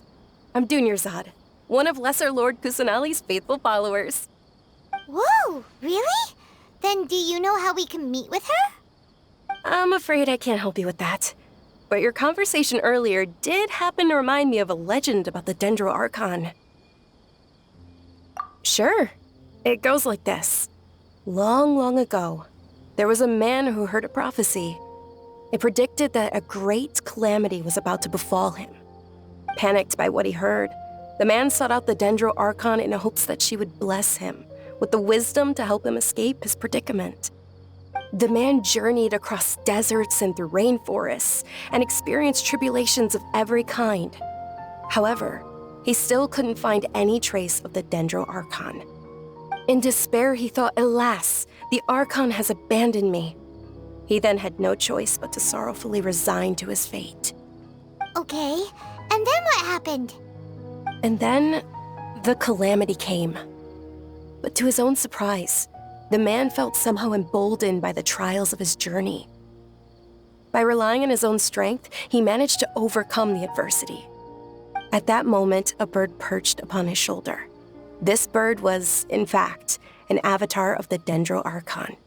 She said, "O Archon Seeker, do you now understand? She and her wisdom have long been found by you. Along your journey, we were in every flower and blade of grass. every ray of sparkling sun, and every breath of dancing wind. So long as you continue to think and ponder, we'll be wherever you go. Yeah, thanks for the story! Paimon feels all warm and fuzzy inside after that. In a way.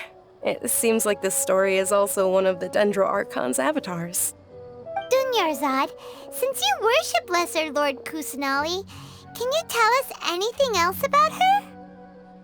Of course. So did you two know that, I'm terribly sorry, but it seems something's come up now. Let's chat another day.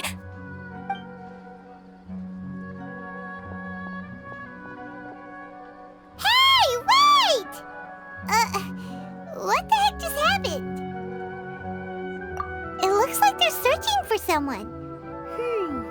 Dunyarzad was acting super nervous just now. You think they're looking for her? This stinks! We finally managed to find a lead about Lesser Lord Kusanali! We can't let them get in the way now! Let's see if we can get rid of them. Then we can catch up with Dunyarzad! Hey, have you two seen a brown-haired girl wearing a purple top and a long blue dress? We're looking for her. Did she have bandages wrapped around her wrists? Yes, that's her. Did you see which direction she went? Yeah, she went that way. Quick, after her!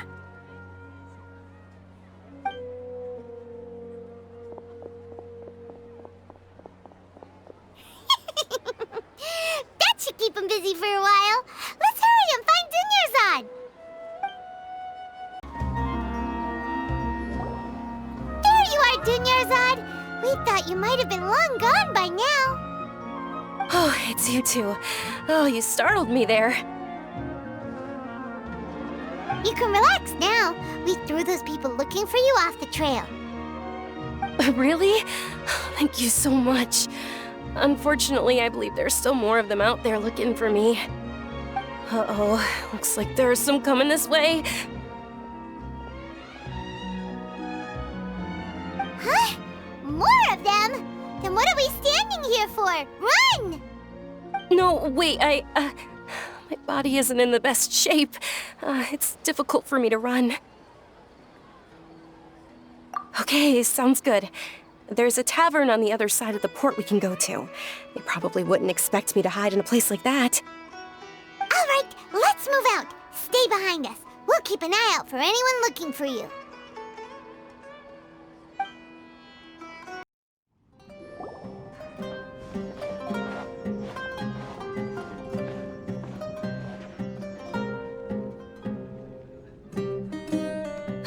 We made it. Oh, they shouldn't be able to find us now. Wait! Stand down, Dia!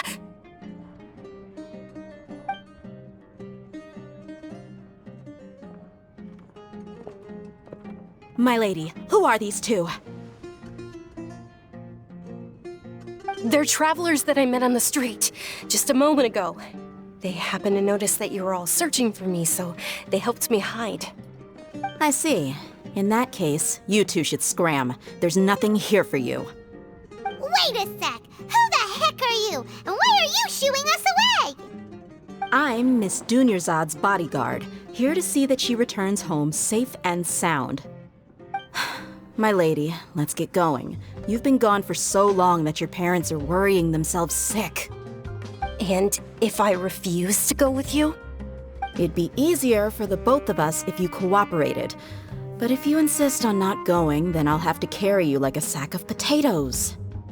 Hey! Dunyarzad already said she doesn't want to go back.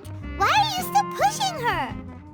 Stay out of this. You don't understand the situation. Sorry, my lady. Even though I'm your bodyguard, your parents are my employers. I have to answer to them. How much? Wait, what? How much more do I have to pay you to become your employer? So you never listen to my parents ever again. Double? A triple? Give me some time and I'll get that much. My lady, this isn't about Mora. I don't know what you think of us Eremites, but let me say this. I like Mora, but I'll never go against my principles. That's why I'm here looking for you. Sure, it's an order from my employer, but my conscience was also telling me it's the right thing to do. And knowing your health, carelessly running around like this is gonna hurt ya. For the sake of those who love you, don't be stubborn. No, you're wrong. I'm aware of my limits, and I know what I'm doing. Honestly, the only people being stubborn right now are my parents. And they know perfectly well that it makes no difference if I'm at home or not. They still won't accept reality. And every time I bring this up, they just change the subject. Dia, you've been living with us a long time already. This should be old news to you. Dia, I know it hasn't been easy for Mother and Father, and I'm grateful for everything they've done for me. But there's someone else in this world I'm also grateful to. Because she saved me. The love I have for her is the same I have for my parents. This is my life and my last chance. So I want to do something meaningful.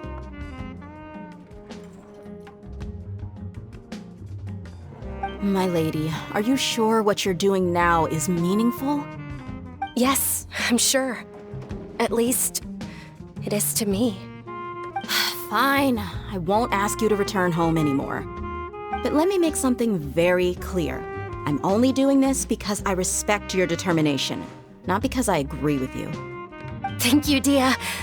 Sorry for being so rude just now. My nerves were acting up. And I even brought up your payment in such an offensive way. Don't worry about it, my lady. I did say that I like Mora. Besides, that's our next topic of conversation. Today's little excursion caused such a ruckus that every single bodyguard at the estate was deployed. It wouldn't be easy to hide things from your old man. Since this definitely won't be your last escapade, here's a little tip. You should at least make it look like your room and things are still in order when you leave. Also, you'll need someone to cover you for when you're out and about. So, I'll let you hire me, my lady. This way, everyone wins. As for the pay, let's say half of what your father pays me. We can settle the bill when we return to the estate. Okay, deal. Yay! Looks like they've reached an understanding.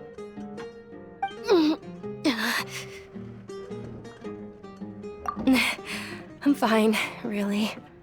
I just feel a little tired now that things have calmed down. My lady, stop trying to look tough. We're already in a tavern, so let's rest up and grab some grub. I'm sorry for worrying you two. If you don't mind, I'd like for you to join us. Sure! After you rest up, we want to hear more about Lesser Lord Kusanali.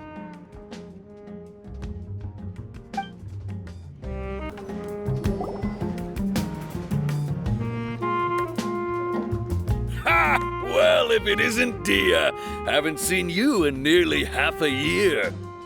Word on the street is that you're a bodyguard for the Homayani family now. Ha! Don't you find that kind of work boring? Nah, you get used to it. How about a menu over here? You got it. Huh? Isn't this little Miss Homayani herself? We don't get to serve personages like you very often. We'll be sure to prepare our very best. Thank you, sir, but there's no need. I don't have a lot of Mora on me, and I really ought to save as much as I can. But please bring these two the best food you have. They're my new friends, so I want to be a good host for them.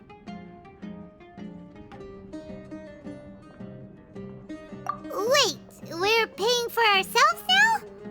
Aw, Paimon kinda wanted to try something fancy, but we aren't exactly loaded.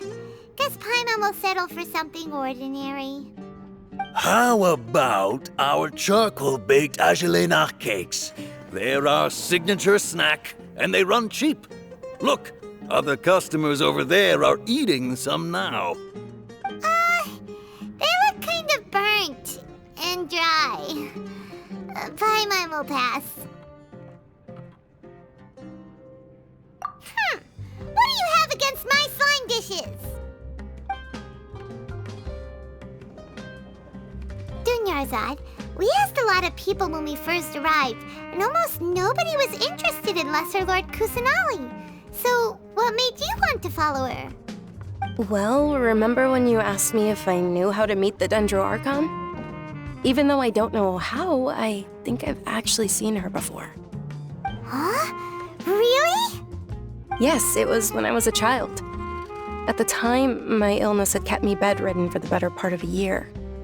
I was stuck inside and couldn't make any friends, and my parents did their best to find treatments for me. But even then, the Akasha didn't have any helpful information. My younger self no longer had any hopes or dreams.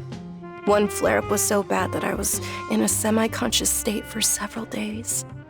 Then one night, I woke up alone in my room. I was terrified. My body was paralyzed. Even if I cried, there was no sound. At that moment, an ethereal voice spoke in my mind. Dunyarzad, don't be scared. You don't have to cry. Dunyarzad, don't be scared. You don't have to cry. Who are you? How do you know my name? How do I explain this? You might not be able to understand, but actually, I know everything about you. Really? Of course. I know that you're scared of thunder, that you hate taking medicine every morning, and that you love counting the petals on your mom's skirt. Wow, you really do know everything. Dunyarzad, is there anything you want? Want? Not really. I can't go anywhere or do anything. Huh? But aren't you a child? All children have wishes. Tell me what you want, and maybe I can make it happen. But can you make my illness go away? Oh. I'm sorry. But I'm not powerful enough to do that right now. Then, can you be my friend? After that, the voice said, "Okay, I'll be your friend." Although my body was suffering during those days, that voice encouraged me and told me many wondrous things. Beyond my window was the flourishing Sumeru city. Beyond the city was a lush rainforest. And beyond that was the wall of Samiel, deserts, and all of Teyvat. Once I finally made it through that bout of illness, I couldn't hear that voice anymore. I told my mother about it, but she said that I must have been dreaming. But I know that that voice wasn't a figment of my imagination. Before that, I had never heard of Teyvat. Yes, for sure. If it weren't for that voice, I would have never grown curious about the outside world, nor would I have learned how to read and enjoy so many books. That voice sparked a desire for wisdom.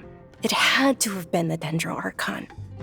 I've been hoping for a chance to repay her kindness. In fact, I was running around today to help prepare the Sub-Zerus festival for her. What's the Sub-Zerus festival? It's Lesser Lord Kusanali's birthday, which was the day that she was found by the sages. It's actually an old holiday that originally celebrated Greater Lord Rukkhadevata's birthday. When she passed away, the holiday eventually became a celebration of the Lesser Lord's birthday. I heard everyone was overjoyed when they welcomed her back to Sumeru. In those days, the festival was a huge deal. But because of the Academia's influence, people have gradually lost interest in the festival. The Academia actively participates in Sumeru's many holidays dedicated to Greater Lord Rukkhadevata. But when it comes to the Sub-Zerus festival, forget any funding. They practically act like it doesn't exist. Maybe they see Lesser Lord Kusanali's birth as confirmation of Greater Lord Rukkhadevata's death, so they're reluctant to celebrate it. Aw, but that's awful. It is. It's absolutely terrible. Sure, the Greater Lord founded Sumeru, but hasn't Lesser Lord Kusanali been the one quietly protecting us for the past few hundred years? Just remember that we're still out in public. Don't get too carried away now. I know that people over by the Grand Bazaar still hold the Sub-Zero's festival to this day. But I hadn't met any of them before, so I was never able to contribute.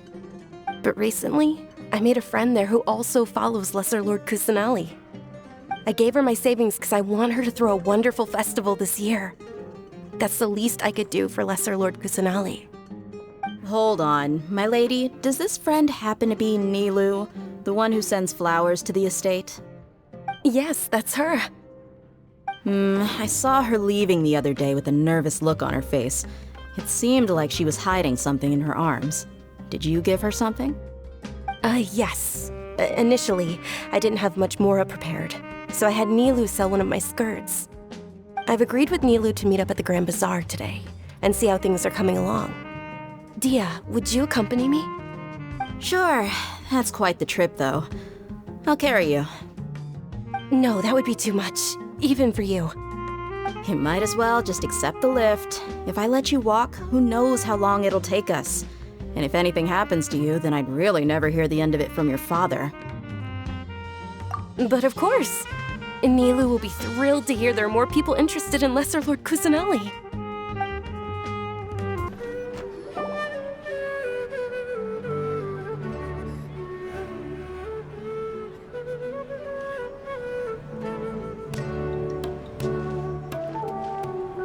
Sorry I'm late, Nilu.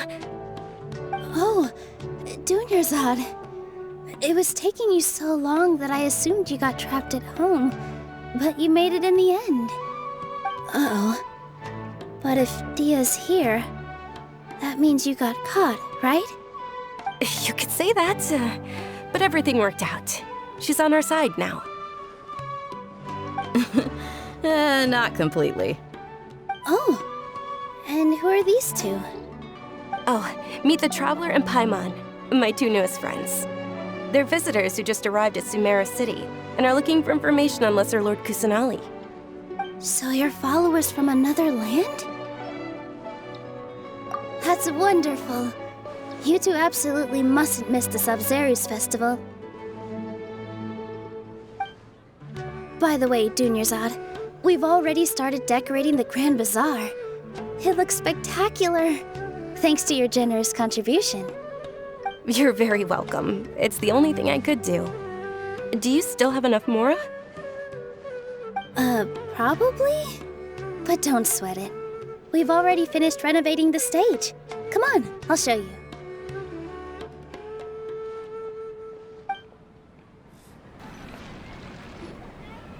Wow! This place is amazing! Not bad. Last time I was here, the stairs were full of holes. The stairs were nothing. A little while ago, we discovered that the tree above the stage had a huge chunk of bark ready to fall off. Mr. Zubair was worried sick. We reported it to the academia many times, but they never sent anyone to deal with it. We didn't want anything bad happening, so we were going to cancel all the stage performances. Oh, probably because it was the theater asking. The academia looks down on performers like us. They probably think it would be best if the theater closed down completely. We can't let that happen, though. Not only would everyone involved in the theater go hungry, but then we wouldn't be able to hold the Sub-Zero's festival anymore. Thank the Dendra Archon for Dunyarzad. With the Mora she gave us, we hired someone to patch up the tree, and we also gave the stage a much-needed makeover. The stage is going to be even prettier when it's festival time. I can't wait for you to see it. And I can't wait to see you on the stage. You've been practicing so long already. It's almost time for your dream to become reality. It's our dream. I'll do my best for the two of us. Nilu, what are you gonna be doing at the festival? She'll be dancing the dance of Sub-Zeros, the most important performance at the Sub-Zeros festival. Dunyarzad, have you told them the origin of this holiday? I only told them about the Greater Lord and Lesser Lord so far. Okay, then I'll tell you two about how this holiday came to be. According to legend, the Sub-Zeros festival was originally the Goddess of Flowers' birthday celebration for the Greater Lord. A long, long time ago, On one of Greater Lord Rukkhadevata's birthdays, her friends threw her a celebratory banquet. Some of the gods got drunk. One started playing music, and the Greater Lord started singing, so the goddess of flowers began to dance. As she danced upon the grass, countless beautiful parisaras began to bloom wherever she stepped. Those brilliant purple flowers became her dazzling stage. All the gods clamored, "Oh, if only time could stop at this very moment." Huh? Really? Oh, you probably mean because all the gods in this story are no longer alive. Although they aren't around anymore, they're preserved in our tradition of dance. This outfit I'm wearing is apparently based on how the goddess of flowers looked.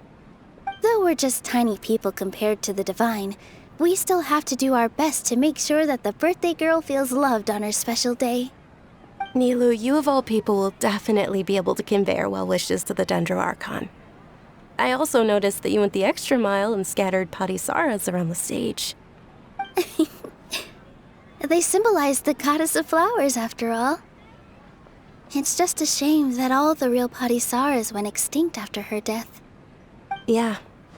The Greater Lord brought forth parisaras in memory of the goddess of flowers, but she ultimately could never truly replicate that beautiful purple.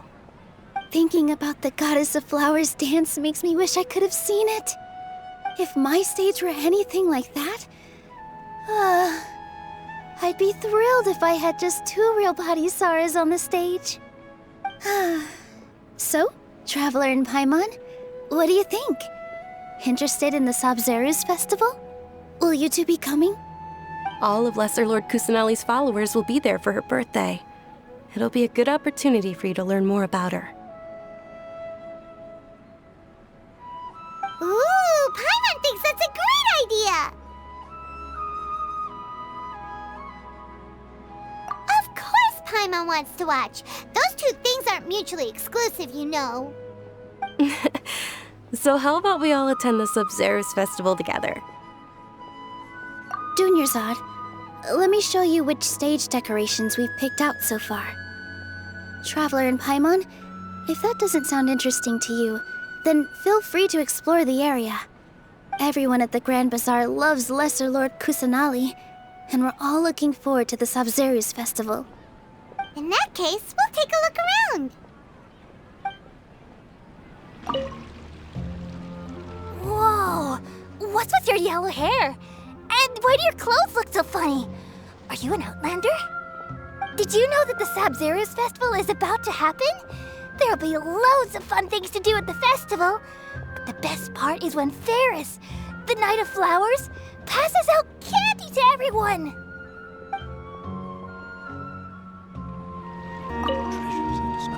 Ah, dancing at the Sabzeruz festival. You know, I also danced when I was younger. As a child, I even asked my grandmother why we performed the dance for the Lesser Lord when it was originally done to honor the Greater Lord. My grandmother said that Greater Lord Rukkhadevata is a beloved deity and honored by all, and Lesser Lord Kusanali is too. If the goddess of flowers ever knew Lesser Lord Kusanali, then she would certainly have wished to be her friend and hold celebrations for her too. The Sabzeruz festival has been losing its appeal over the years. That is, until a wealthy benefactor stepped in this year and brought the festival back to life. I heard she forked out a lot of mora to make it all happen.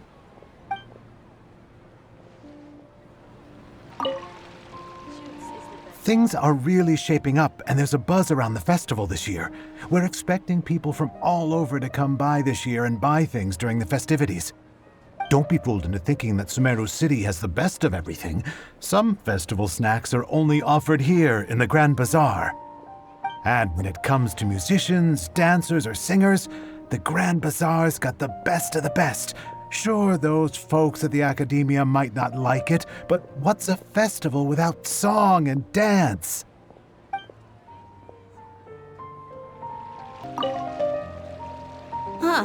Revamping the stage for the festival couldn't have been easy, that's for sure. I bet this year's festival will be one to remember. I don't know much about the Grand Bazaar, but I do know that the residents here have a penchant for song and dance. Two things that the Academia doesn't particularly approve of. Oh, and the perfume sold around here is a lot better than what you'll find elsewhere. The fragrances are longer lasting and they're gentler on your skin and... I mean, that's what I've heard at least. Milu, your outfit looks amazing. There's also something different about you from when we first met up. I thought I'd add a little extra pizzazz to my dress for the festival. See? Wow, did you sew all that yourself? Uh-huh. Sewing is a fundamental skill for everyone in the theater company because we make all our own costumes. Did you know that Mr. Zubair not only can make costumes, but props too? I've noticed that you can't keep your eyes off this crown. Would you like to try it on? May I? Of course. The legends say that the goddess of flowers had beautiful horns on her head, so this crown was made to reflect that. Dunyarzad, you look absolutely stunning with it on. It's like I'm looking at the goddess of flowers herself.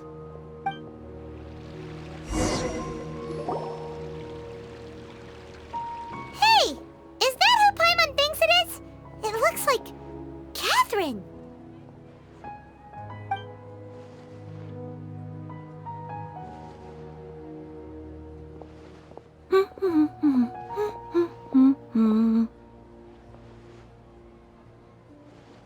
Huh.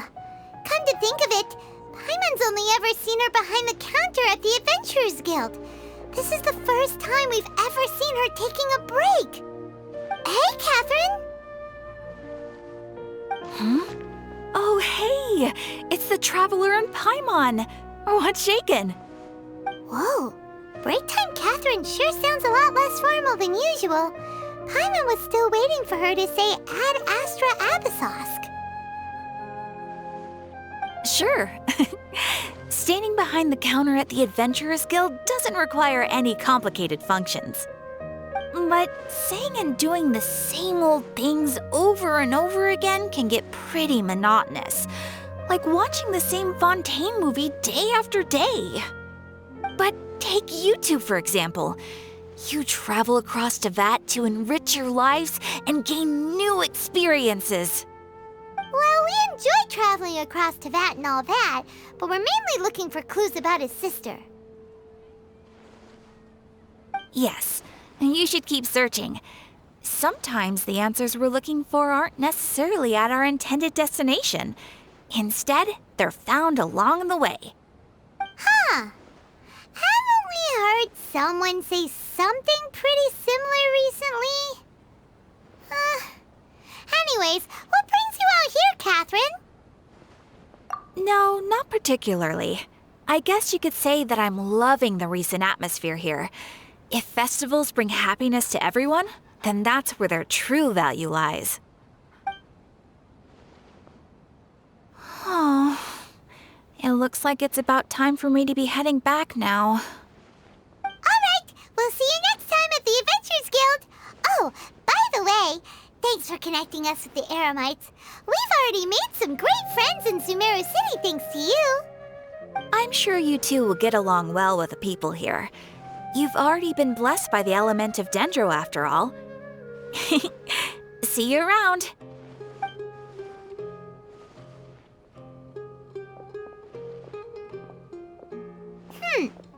There's something really different about Catherine today. Hey, Traveler. Paimon. Oh, hey, Dia. What's going on? I've got something to tell ya. My lady knows you're looking for ways to meet Lesser Lord Kusanali, and she's been trying to come up with a way to help you. Well, I have an idea that might help. Are you serious? We'd love that! It might not necessarily pan out, so don't get your hopes up too much. I'll need to take you two somewhere and ask someone some questions. My lady is feeling a little worn out at the moment. Nilu's found a place for her to rest. After I take my lady home, let's meet in front of the Citadel of Regzar. Sounds like a plan.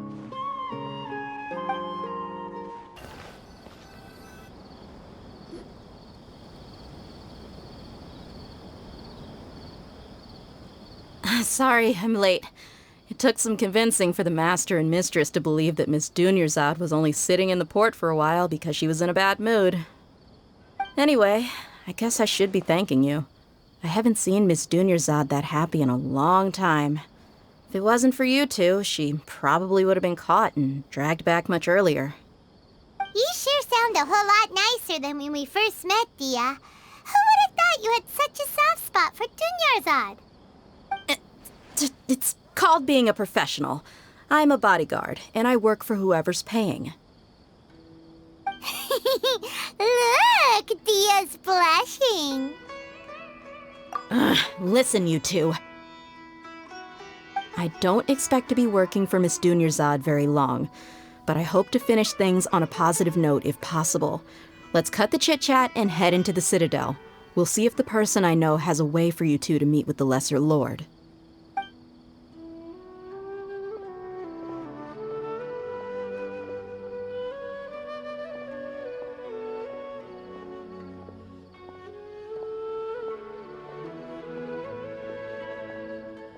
Oh, hey, Chief. Ha, Dia! What are you doing here? And well, didn't expect to see you three together. I take it you all know each other already? Mm-hmm. We met this morning after the Adventurers Guild pointed us to Ozfon for more info. No kidding. Huh. So, where's Ruksha? I thought I'd help these two out by asking about the theft. Anything you can tell him? Ruksha's gone over to the Academia.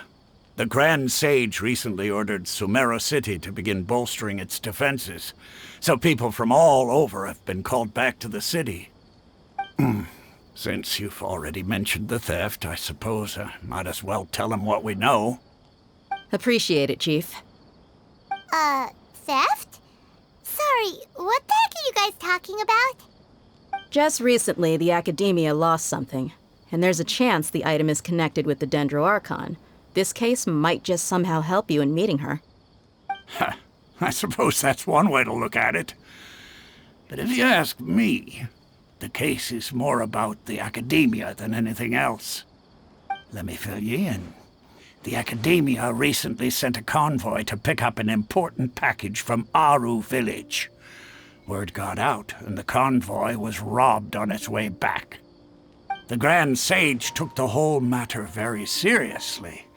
Not only did he dispatch the Matra, but also enlisted our help in the search for leads. All we know so far is that whatever was stolen is currently in Port Ormos. You two have heard of Port Ormos, haven't you? It's the largest commercial port in all of Sumeru. You can travel there by leaving Sumeru City and heading south along the river. The Academia's grip isn't long enough to reach all the way to Port Ormos, so the city's a little more laid back, meaning the population's also a mixed bag. You never know who you'll meet there. Apparently what was lost has a great deal to do with the Akasha, knowledge, and even the gods. I'm afraid I don't have any other details for you, though. If you're interested, maybe you could head to Port Ormos and ask around yourselves. If you want my advice, try introducing yourselves as students of the Academia once you're there. Are you serious, Chief? All the Academia students are in Sumeru City, you know. Why should they pretend to be students in Port Ormos? If you're also interested, just go there and see what happens. Count me out. I've got plenty of work to do here for the Homayani family. And take it from me, if you two really do decide to visit Port Ormos, you'd best watch your backs. Let's just say that the Eremites there aren't nearly as friendly as those here in Sumeru City.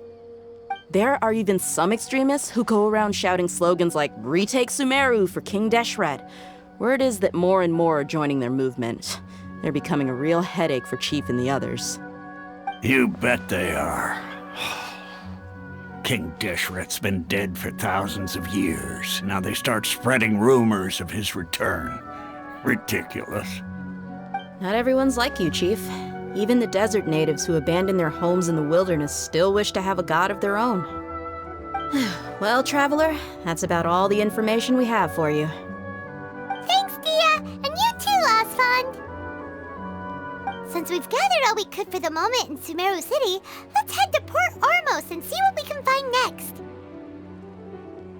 Miss Dunyarzad is looking forward to seeing you both at the Sub-Zeru's festival, so be sure to get yourselves back here in time for that. Good. Then we'll see you both at the Sub-Zeru's festival.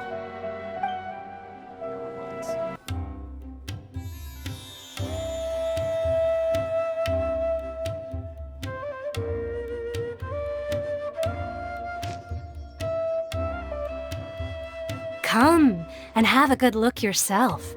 Traditional spices of the highest quality, made with pride and experience. You've got a deal. I can't thank you enough for always looking after my business. Believe me, I'm not making this up. Several Eremite mercenary groups are nearly in open conflict, but does the core of 30 care? And that's not all. Did you know that... Wow! Talk about hurly-burly! This place is busy! Huh? Guess that's only to be expected for the largest port in Sumeru. Maybe it's because of what Dia told us earlier, but Paimon can't seem to shake the feeling that there's also danger lurking in these crowds. Ooh. Let's get our bearings so we can start looking for leads. We know that whatever the Academia lost is related to the gods. But other than that, we don't have much else to go on. Osfund told us to try posing as Academia students while asking around. Paimon checked the Akasha on the way here, and the Academia doesn't seem to have any research facilities in Port Ormos. Paimon doesn't get it.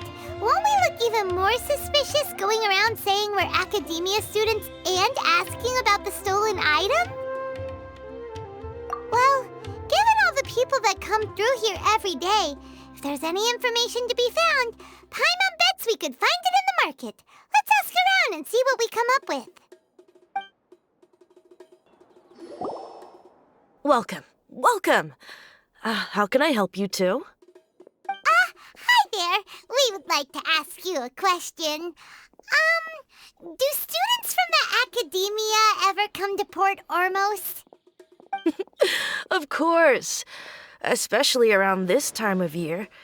Students from Sumeru City that are about to graduate often come to Port Ormos to cut loose a little. Many people often talk about how hard it is to get accepted into the Academia, let alone graduate. But those who finish their studies and go on to become full-time researchers at the Academia have it even harder.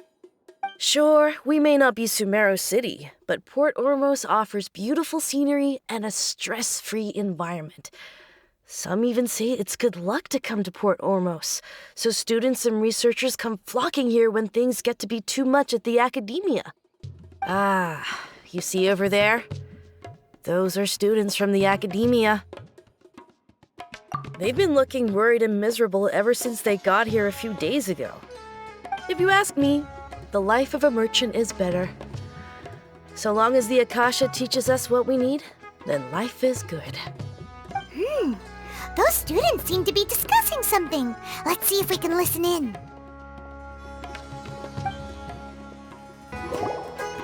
It's no good. I've tried asking around, but I haven't been able to learn anything useful.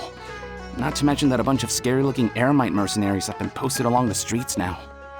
There's been a lot of fighting between the different Eremite factions in Port Ormos. If we choose to move on our own, then it would be wise to steer clear of them. Especially the group that's constantly shouting some stuff about King Deshret and some resurrection. I've even heard that the Citadel of Regzar is starting to get fed up with them. What was that group called again? Ein something or other? They're called Ein El Akhmar. Today, I heard that the thing we're after might be in their possession at the moment. Wait, come again? Don't you see? Many of the Eremites in Port Ormos deal with trading this kind of thing. They're usually pretty wary of outsiders, but not so with students of the academia. It's because the kind of goods that students are looking for aren't the kind of goods that Eremites are after. As long as they know you're a student, then deals can be made. I've heard that Ain al-Hakmar likes to set up shop at the Jafar Tavern. Supposedly, if you're willing to part with 500,000 mora, they'll give you info on anything. Wait, did you say 500,000? If information alone costs that much, then how could we ever afford to buy what we're looking for?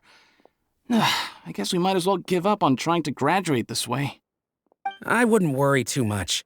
Our field of research is very niche.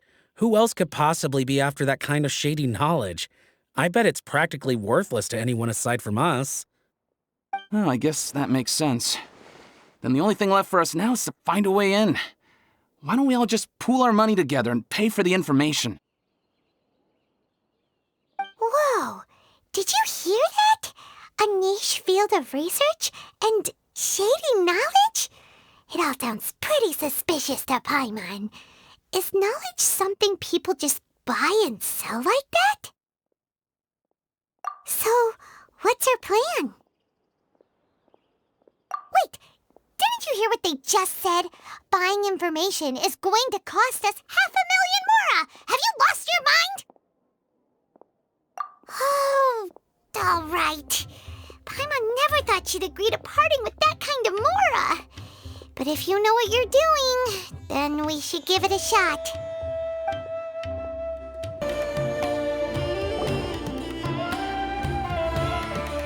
Oh, you've arrived. Please, take a seat. So, they think that they can go toe-to-toe with the boss? Huh! Once we reclaim the power of King Deshret, they'll be the first that the boss punishes. They're nothing to be afraid of. Our main rival now is the Caracal Battalion. They've also amassed a significant amount of mora this time, so we mustn't underestimate them. How can the Caracal Battalion compete with the boss when they're nothing but a bunch of money-grubbing opportunists out for a quick mora? Yeah, with boss's fervent devotion, he'll be able to use this power to bring our god back this time. Huh. All these guys talk about is King Deshret, so they're probably the ones we're looking for.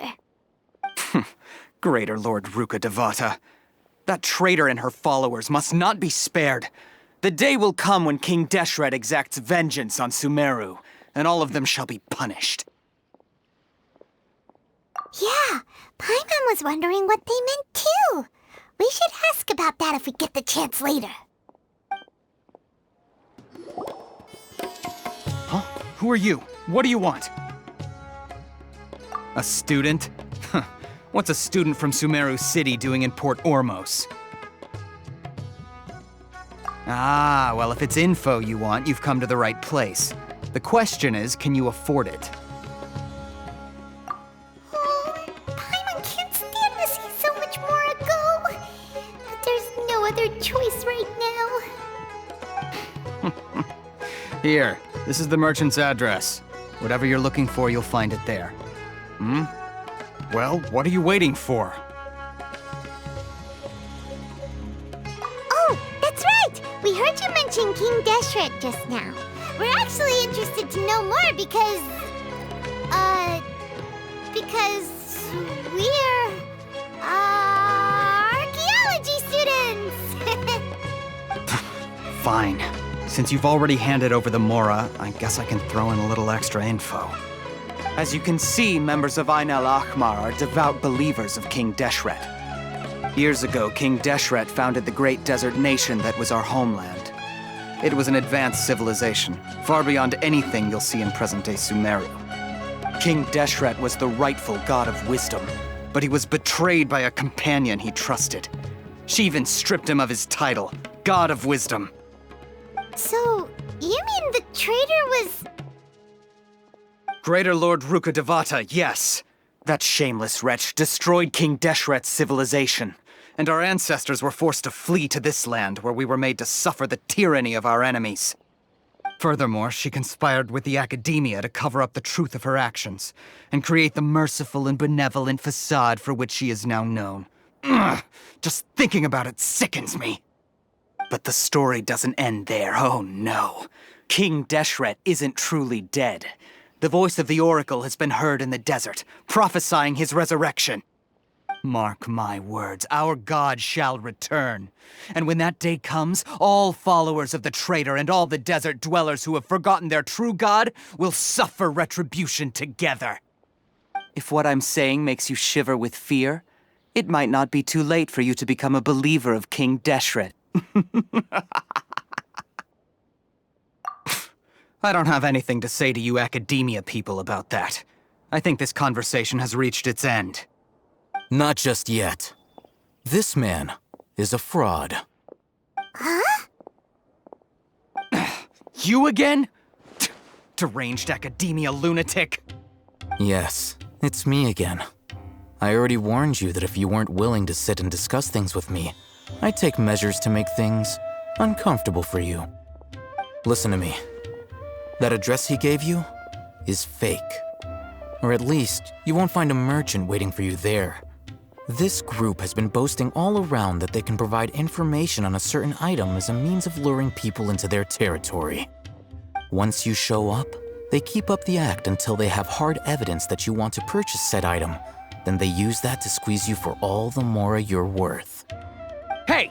Shut it all, Hatham! What are you playing at, trying to ruin our business like this, hmm? I told you the other day. I wish to discuss my terms with your boss. Ha!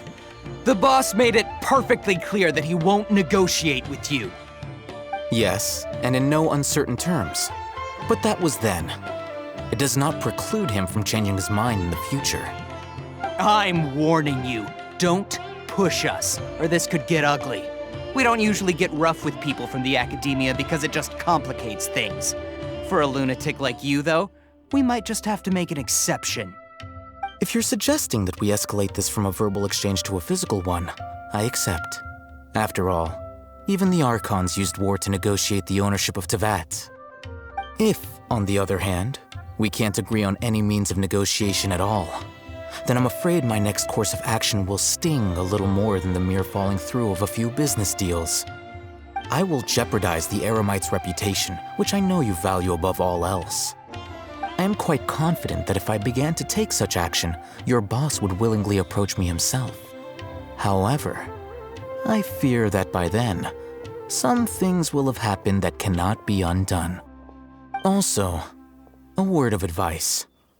I suggest you tell your boss exactly what happened here today. Otherwise, he might blame you for not telling him in the future. What did you say? Consider this. Have I ever failed to follow through on my word in the past? This guy is really out of his mind. Okay then. If you really have a death wish, let's meet a week from today. The pier in front of the Pharos Lighthouse, 4 o'clock in the afternoon, sharp. Don't expect us to hold back. Not so fast. First, you return the 500,000 mora to them.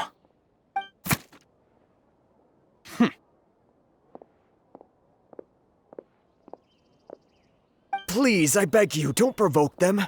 We can't afford any trouble with this crowd. They haven't even paid for their food yet. Ah, Mr. Iman. There appears to be fewer staff in the restaurant recently. This wouldn't happen to be because they're all busy spreading the word to the students, would it? Well... Someone who chooses to do business with a group like that really can't afford to get so flustered the instant someone confronts them about it. Consider the meal compensation for our silence. I'd say you're getting an excellent deal. Whoa, did you see that? He not only got us our Mora back, but sent the Emirites running too! Plus, he seems to know a lot about what's going on around here. Let's catch up with him and ask some questions!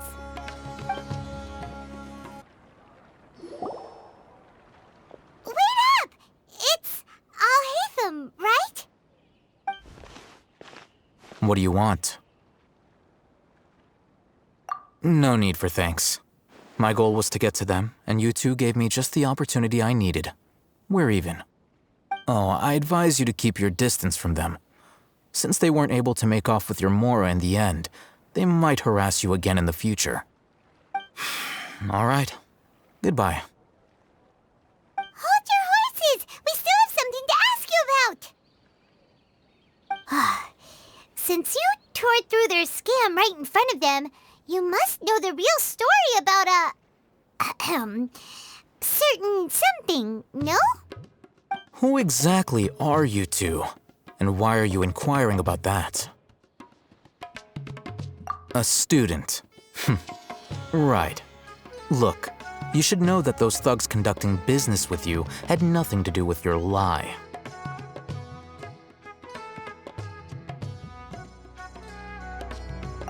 Huh? Oh, yeah! He's really strong! Weren't you saying something about a physical exchange? We can help with that. He doesn't even have a vision. Forget it. Maybe not, but he can still use elemental energy. Otherwise, there's no way we'd go asking for info from from guys like that. Those high-headed thugs are definitely gonna bring a lot of backup for your next meeting. Even if you don't go alone, you won't regret taking us with you.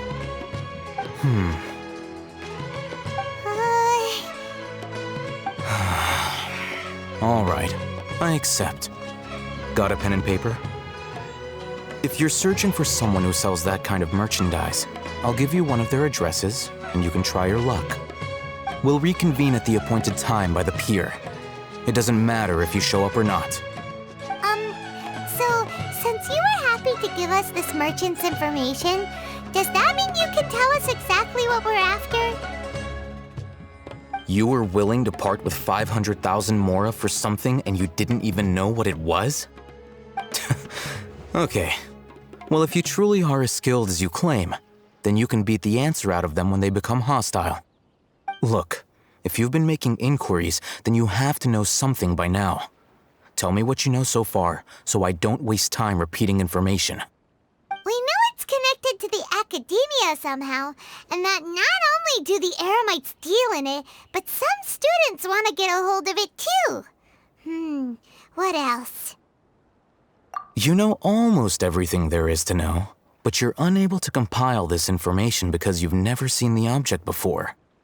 This is what you've been looking for. Huh? Paimon can't tell what it is. It looks like some kind of ornament. This is a knowledge capsule. To put it simply, it's a vessel that can store a fixed quantity of canned knowledge. It's like a miniature Akasha. Anyone who links it to their personal Akasha terminal instantly becomes privy to its contents. Correct. Anyone. Unlike the Akasha, which heavily regulates who can access what information, knowledge capsules confer their contents without any requisites. That's amazing! It's essentially a convenient and harmless vestibule for knowledge. Unfortunately, it's illegal in Sumeru to privately possess or trade them. They were created as a means for scholars to transfer knowledge gained from Irminsul into the Akasha, and are intended to be destroyed immediately after use. But despite strict regulations, some of these knowledge capsules will always escape destruction. After all, there will always be those in this world who are dissatisfied with life as designed for them by the Akasha and wish to change their fate. Over the past century, a wide variety of canned knowledge has been leaked from the Academia. Now, in Port Ormos, the valuable ones are a means to Mora for the Eremites. Meanwhile, those which the Eremites deem to be useless to them occasionally prove useful to the common citizens and hapless Academia students. Well, I think that about sums it up.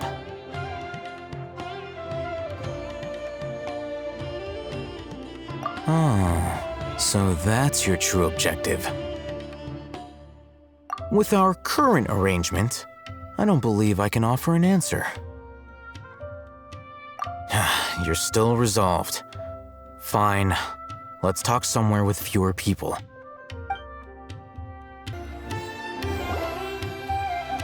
Let's continue our conversation here.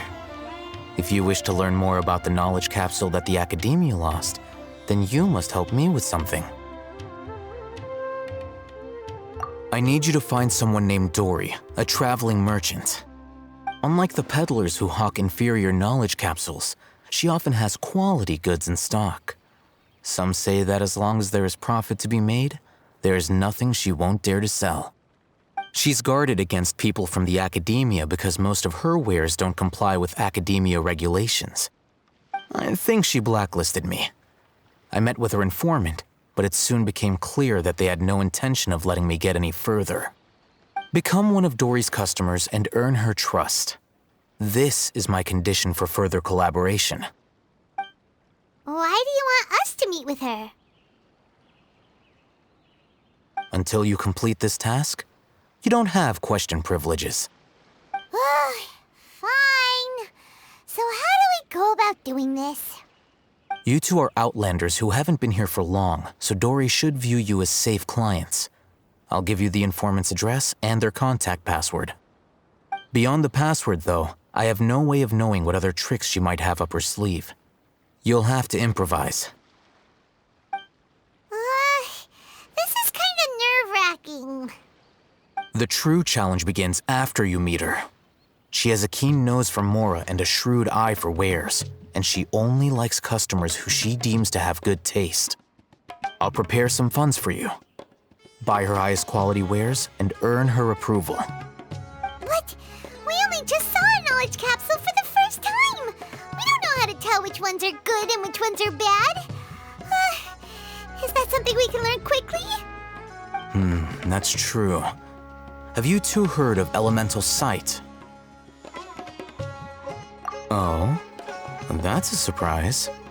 Guess I'll have to hold you in higher regard. Anyway, that ability should resolve your issue.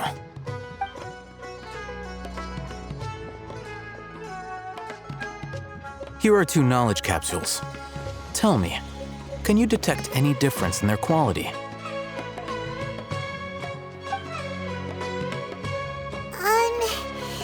They look the same to Paimon. Try inspecting them with elemental sight.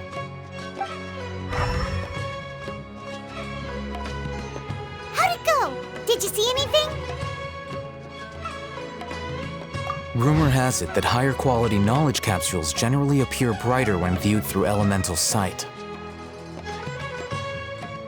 That's because knowledge originates from Irminsul, the root of Dendro power itself. The more powerful the knowledge, the richer it is in Dendro energy. However, some canned knowledge with a high concentration of elemental energy is of little use in contemporary times, so those capsules are of little value. Using elemental sight is merely a stopgap measure, but it should suffice for earning Dory's trust. That sounds pretty impressive. Here's a sheet with the informant's location and contact password, and here is the Mora for purchasing canned knowledge. Don't be cheap. You'll need to spend to catch Dory's eye. If there's any Mora left over, just keep it. Oh, and be sure to exercise some caution. There have been Matra present in Port Ormos lately. Your efforts will be for naught if they catch you. Matra?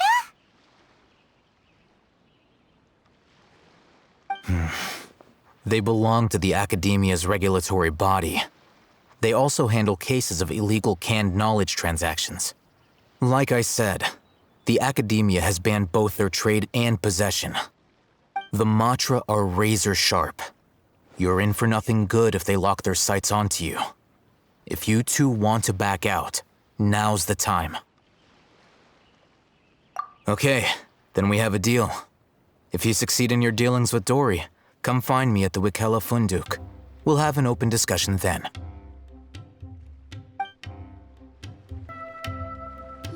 Hello. What are you two looking to buy?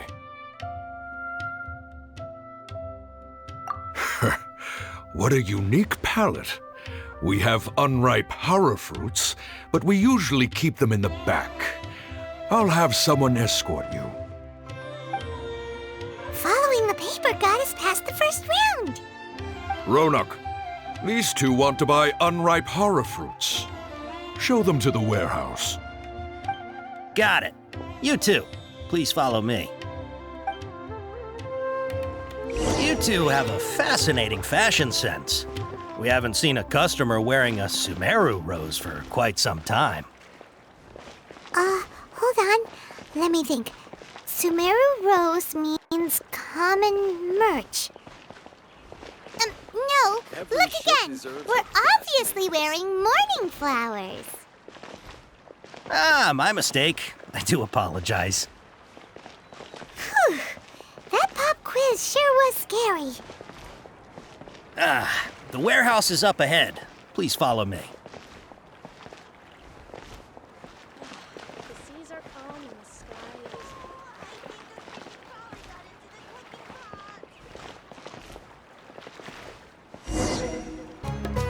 is... Before I retrieve your products, I need to confirm a few things. Please forgive me, but we may not have sufficient stock for you today. Earlier, many of our hara fruits were taken by mice. Thanks. If better goods come in, you'll be the first to know. You look like you have some skill.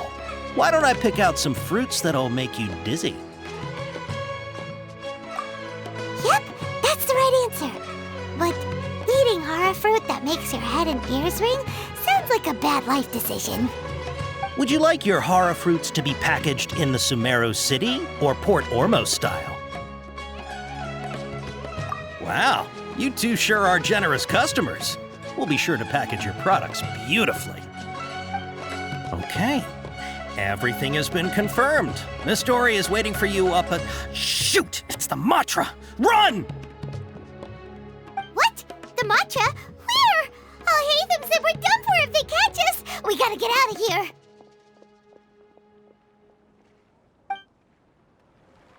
We don't know this area, so let's follow that informant.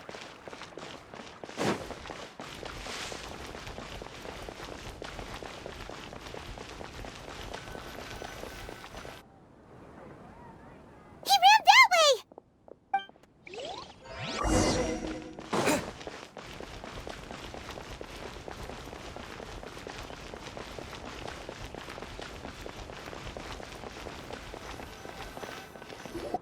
Look, he's over there!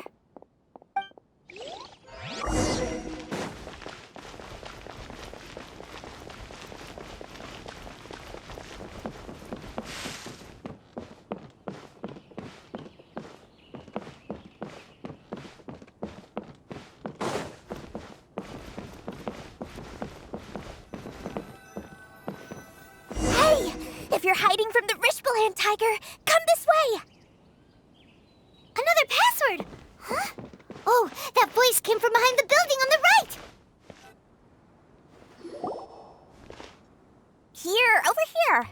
You can stop running now.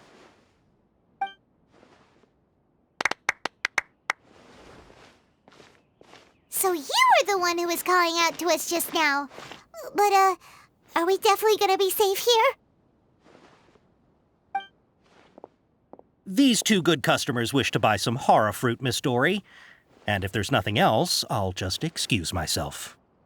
Oh, very good. Thank you. Huh? Wait, you're Dory? Paimon sure thought you'd look a whole lot scarier. Hey, what are you trying to say, Princess Pea-Brain? I can be scary enough when I need to be, believe you me. If you don't watch what you say, then you can forget about doing any business. But it seems you two have actually done pretty well so far. Not only did you manage to find the informant, your reactions were also pretty sharp. You don't really look like criminals or anything, but I bet my Mora that you've been involved in some shady dealings, haven't you? Paimon's not sure if that's supposed to be a compliment, but we'll take it. I can't risk doing business with people who start huffing and puffing after just a few paces, no matter how much Mora they might have. Not only will they get caught by the Matra, but they'll also get us into trouble. As decent folks trying to run an honest business, we don't need any of that. Wouldn't you agree? So that's why I prefer to have customers like you. It's your first time here, but don't worry, I won't ask too many questions. Even if you wish to buy enough knowledge capsules to decorate your house with, please knock yourself out. As long as you have lots of round, shiny Mora, then we're all good. Ah, yes, of course, of course. Go ahead, help yourselves. Voila! Wow, she has a trove of canned knowledge. Whew. She'd probably be in serious trouble if the Matra caught her with all this. What kind of products do you seek, my dear customers? Don't worry, I'm not interested in your reasons for buying. I can, however, offer some suggestions. Take this one, for example. An analysis of the sociological ideology and dialectics of the Hilichurls. Only 3 people in all of Teyvat have ever studied it, making it extremely rare. It's on sale now for 350,000 Mora. Yeesh, who would want to be an expert in that topic? Or how about the architectural styles and construction methods of Teyvat in the early Archon War period? With this one, you can become an expert in historic architecture preservation and find an excellent, well-paying job in nearly any nation. Ooh, now this sounds like it could be useful. 2 million Mora, and it's yours. No discounts. Whoa! That's a lot of Mora! Of course, you are free to pick whatever your heart's desire. The contents and price of each knowledge capsule are indicated in small text on the body of each one, down at the bottom. Alright, let's try the method that Alhaitham mentioned.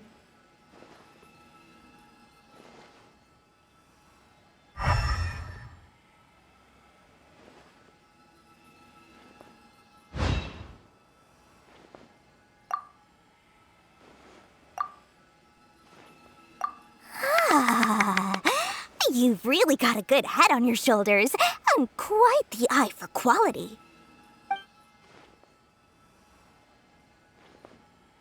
We'll take these, please and thank you. My oh my, you are blessed with a taste for both the exquisite and the extravagant. Customers like you are a rare breed. 1 in 100. No, 1 in 1,000 even. Listen, I have a special offer for you two. If you spend just 100,000 Mora more, you can pick any knowledge capsule of your choice up to a value of 1 million Mora. Say what now? Hey, did you hear that? Spend another 100K and we get a capsule worth a whole million! But all the canned knowledge we just bought is easily worth 500,000 Mora. If we spend just a little more, we can get something worth 1 million Mora. Isn't that a fantastic deal? Think about it. We've gone to all this trouble to get this canned knowledge. And so far, everything we bought belongs to Alhaitham. Aren't you even the least bit curious about how this whole canned knowledge thing works? We're talking instant knowledge here. Don't you want to try it yourself?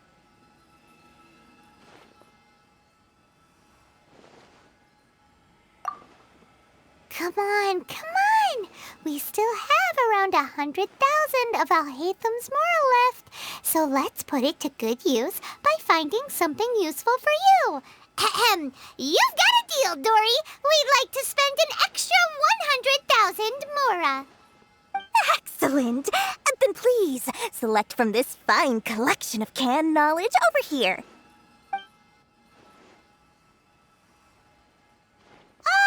Hold on a second. Paimon thought we could choose whatever we wanted. Why can't we choose the ones from over there?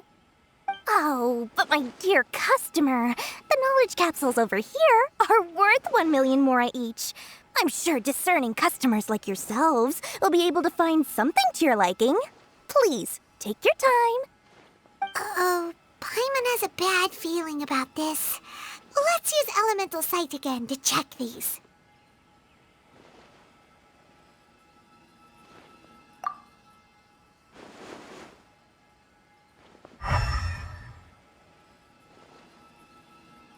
So, what did you see? So they're all worth about the same amount? Well, anyway, the mora's already been spent, so let's at least try to find something useful. Let Paimon take a look here. An introduction to traditional Sumeru brewing techniques, the art of growing spices, an overview of ancient runes. Oh, how about this one? Sword Fighting Techniques 8. Not sure we'd ever find volumes 1 through 7, but at least this knowledge should be useful, right? Let's go with this one. Dory, we'll take this one. All right, very good. I'm expecting some new goods in the next couple days, so be sure to check back again soon. Whether it's canned knowledge or anything else you need, bring your Mora to Dory and doors will open. Ha, you two made it. And from the looks on your faces, you were successful. Whoa, there's so many people from the academia here. Why would you pick this place as our meetup spot? Well, Wikela Funduk is under the Academia's control, so naturally the Academia has people working here. I came to Port Ormos under the pretense of conducting official business. You're a pretty daring guy. Relax. No one here is interested in anything we say, and the Matcha won't come here. Okay now, tell me how your encounter with Dory went. Okay, we did what you asked. So, can you tell us about the knowledge capsule that the Academia lost now? Before that, I have to ask, why are you two so intent on tracking it down? You don't have to answer, of course. Yeah, he just wants to meet the God of Wisdom and ask her about something important. We've been in Sumeru for a while now, but we still haven't found a way. When we heard that the Academia had lost something that might be related to the gods, we came here in case it turned out to be our lucky break. In that case, you're on the right track. A short while ago, the Academia lost a knowledge capsule in the desert. It's supposedly a divine knowledge capsule. Use it, and you'll gain the wisdom of the gods. Wow, there's really such a thing as that? Hey, if we find it, do you think we could learn how to meet the Dendro Archon? Ooh, or how to find your sister?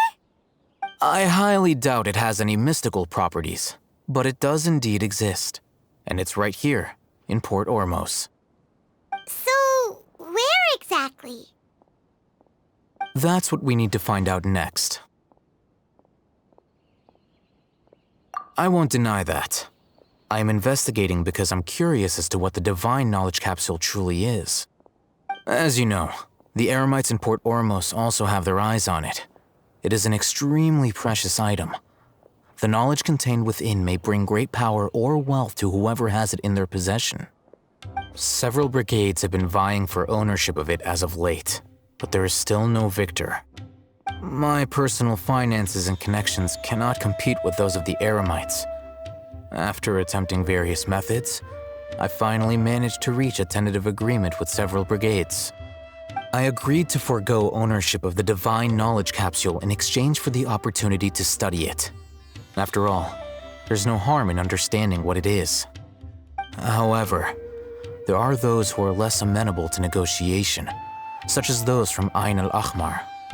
They adamantly believe that the divine knowledge capsule contains King Deshret's power, and that he will return to this world when they obtain it. They refuse to let anyone from the Academia tarnish their deity's soul. So you kept hounding them because they refused to cooperate with you? Yes. Ain al-Ahmar isn't exactly wealthy, but its members are determined to get that capsule by any means necessary. To that end, they've resorted to many methods more foul than fair in order to amass sufficient funds. So, I've been sabotaging their business to force them into negotiating with me. The divine knowledge capsule should be up for a secret auction within the next few days. Each brigade will place their own bid, and the prize will be covertly given to the winner. To ensure the capsule's security and to evade the mantra's notice, the winning brigade will not publicly disclose their victory. Unless I know whose hands the divine knowledge capsule ends up in, my agreements with them will fall through. Dory is the most reliable source of information, but that avenue was previously closed to me.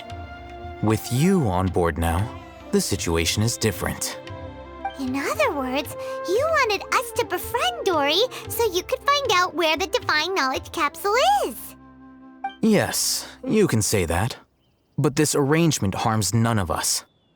The day after tomorrow, go back to Dory and try to purchase information on the divine knowledge capsule's whereabouts. If she has no information, wait 2 days and approach her again. If I get the opportunity to study the divine knowledge capsule, I will relay my findings to you.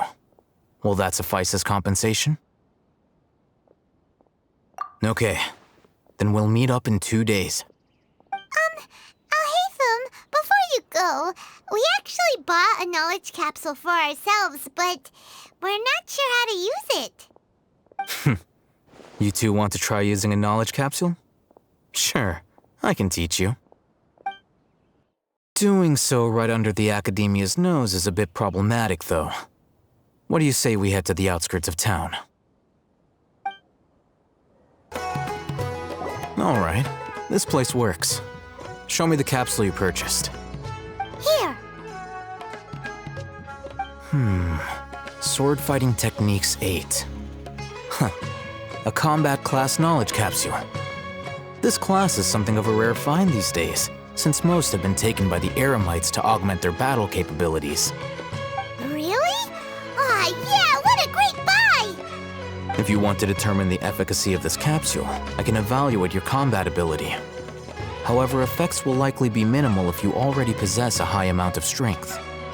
We can conduct a controlled experiment where you fight 2 battles, one before using this knowledge capsule and one after. While you fight, we can use an Akasha terminal to monitor your various physical parameters. There may be variances in your physical strength between the 2 tests, as well as a disparity in your opponent's abilities. But don't worry, I'll run statistical analyses afterward to mitigate any confounding effects. Wow! Alhaitham! You must have been one of those guys at the Academia who got top grades on everything. Paimon's curious about something, though. You definitely weren't one of those students who needed canned knowledge to graduate from the Academia, right? So why are you risking getting caught by the mantra for this capsule? When you are unable to understand a researcher's actions, most cases can be attributed to curiosity.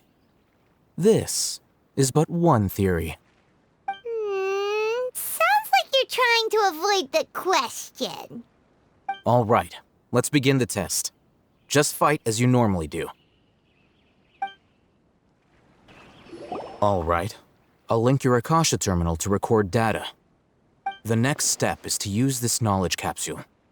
Hold it in your hand. I'll help you establish a connection with it so you can activate its power.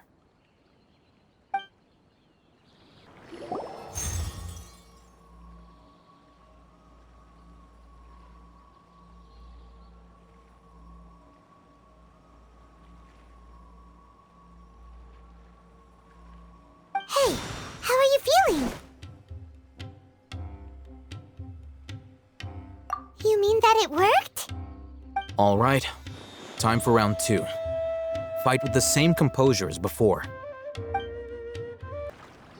Now, I'll start recording data again. Alhaitham, how's it going? Well, the knowledge capsule you purchased did improve his combat capability. During the second fight, his overall fighting performance increased by 0.073%. Wait, how much?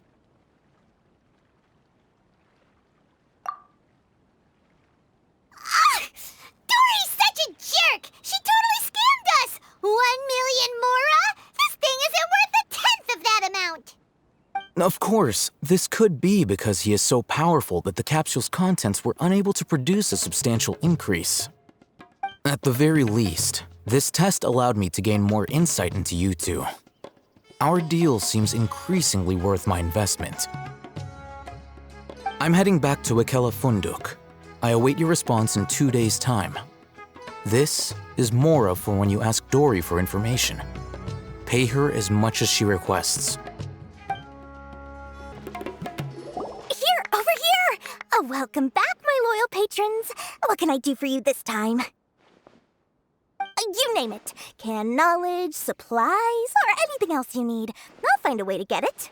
Where there's a waterfall of Mora, there's a way. Can you really get us anything we want? Anything at all? Aha! So it appears that canned knowledge alone is no longer sufficient for your opulent appetite. Then please oblige me. Tell me what you have in mind. Oh! I knew customers with pockets as deep as yours would undoubtedly crave something more profound than ordinary canned knowledge. But you know, that kind of information isn't going to be cheap. After all, I had to work really hard to weasel my way into the auction site.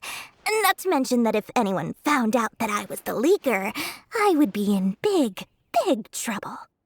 But how can we be sure your information is accurate? Paimon's curious how you just happen to have this kind of info the moment we need it. Because to me, anything of value is what I consider to be my supply.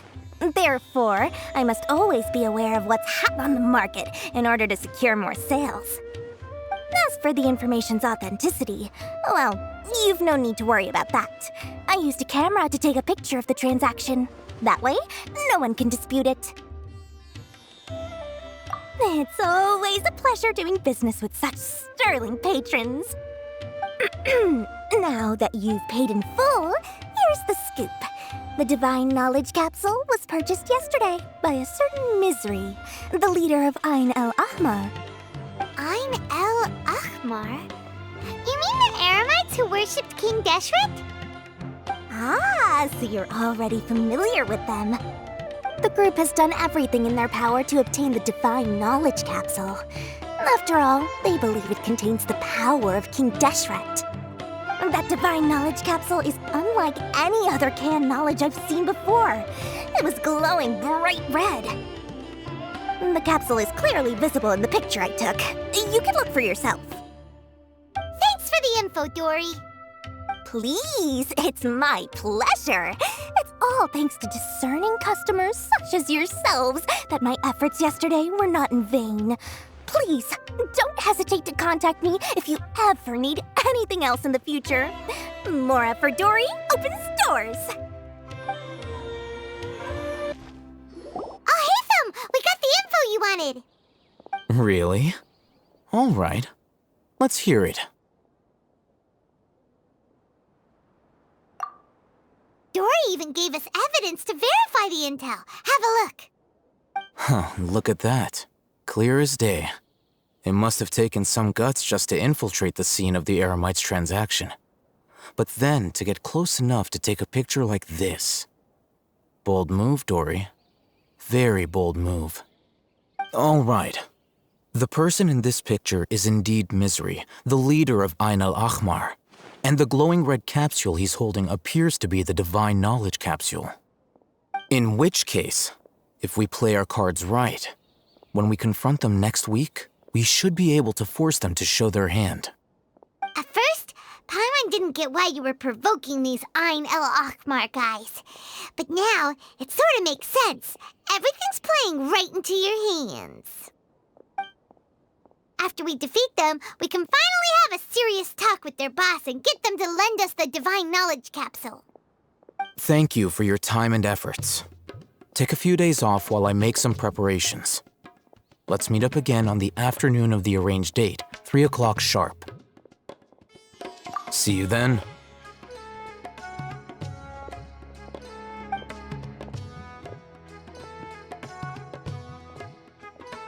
Oh, Hatham sure is taking his time. Where could he be? Oh, there he is. Sorry to keep you waiting. Let's head to the pier in front of Pharos Lighthouse. Yep, let's go. I'll hate them. I knew you were crazy, but I didn't know you were crazy enough to actually show up. It was I who demanded that these negotiations take place. I was more worried that you might go back on your promise.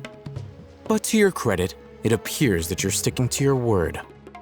This is turning into quite an occasion. I also brought some backup. I assume you don't mind. Backup? Aren't you the brat from the restaurant the other day? You've come to support this lunatic because he helped you out? Fine, your funeral. I'm not going to mince my words. Once we're done with you, you'll be nothing more than fish food. Get 'em, boys!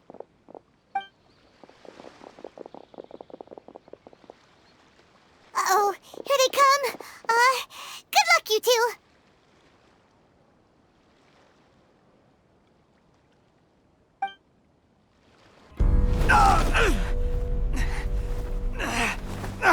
Academia scum!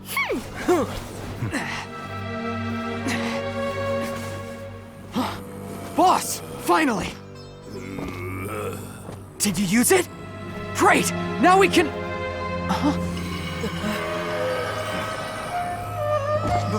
Boss? Boss!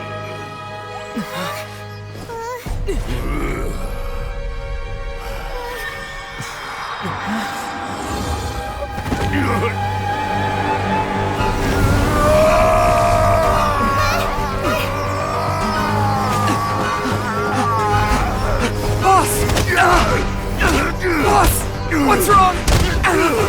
What happened to him?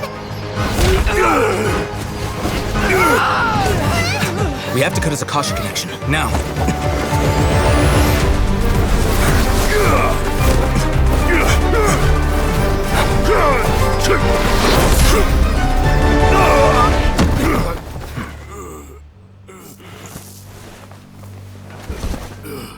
Target acquired! Arrest him!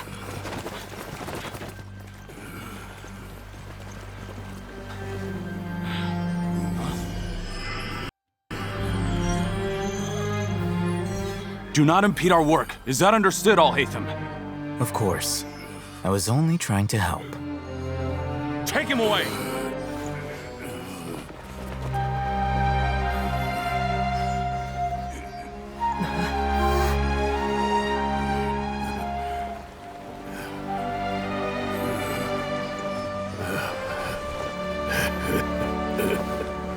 World, forget me.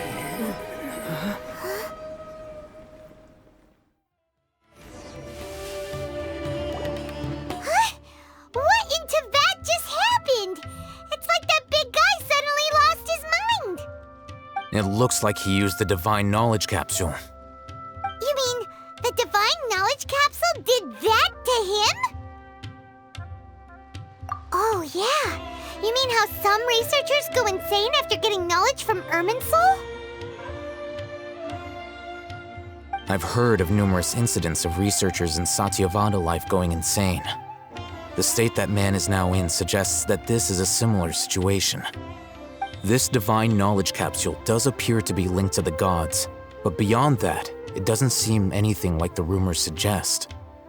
Possessing it doesn't grant you divine wisdom or power. Did you hear what he said?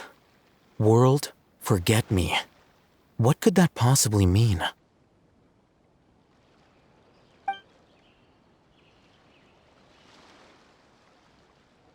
If the mantra took him away, then that means the Academia got the Divine Knowledge Capsule back too. What a shame. We were so close. Still, Paimon didn't expect the Divine Knowledge Capsule would be so dangerous. Imagine if we tried to open it.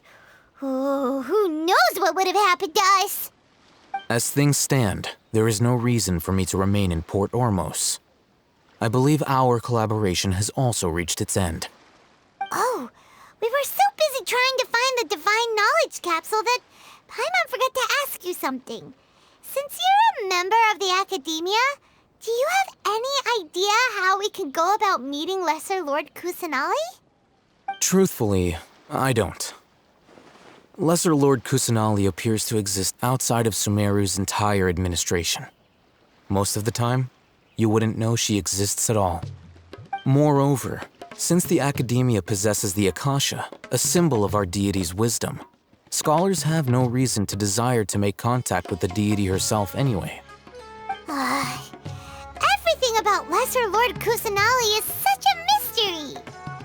I'm heading back to the Academia. How about you two? It's almost the day of the Sub-Zero's festival. Maybe we should head back too. We've been rushed off our feet over the past few days, so maybe a little rest and relaxation will do us good.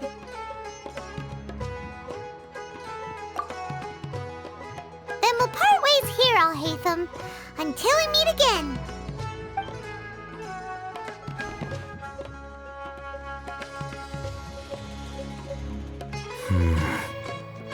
Now, do I deal with this thing first? Or should I produce the report that the higher-ups require?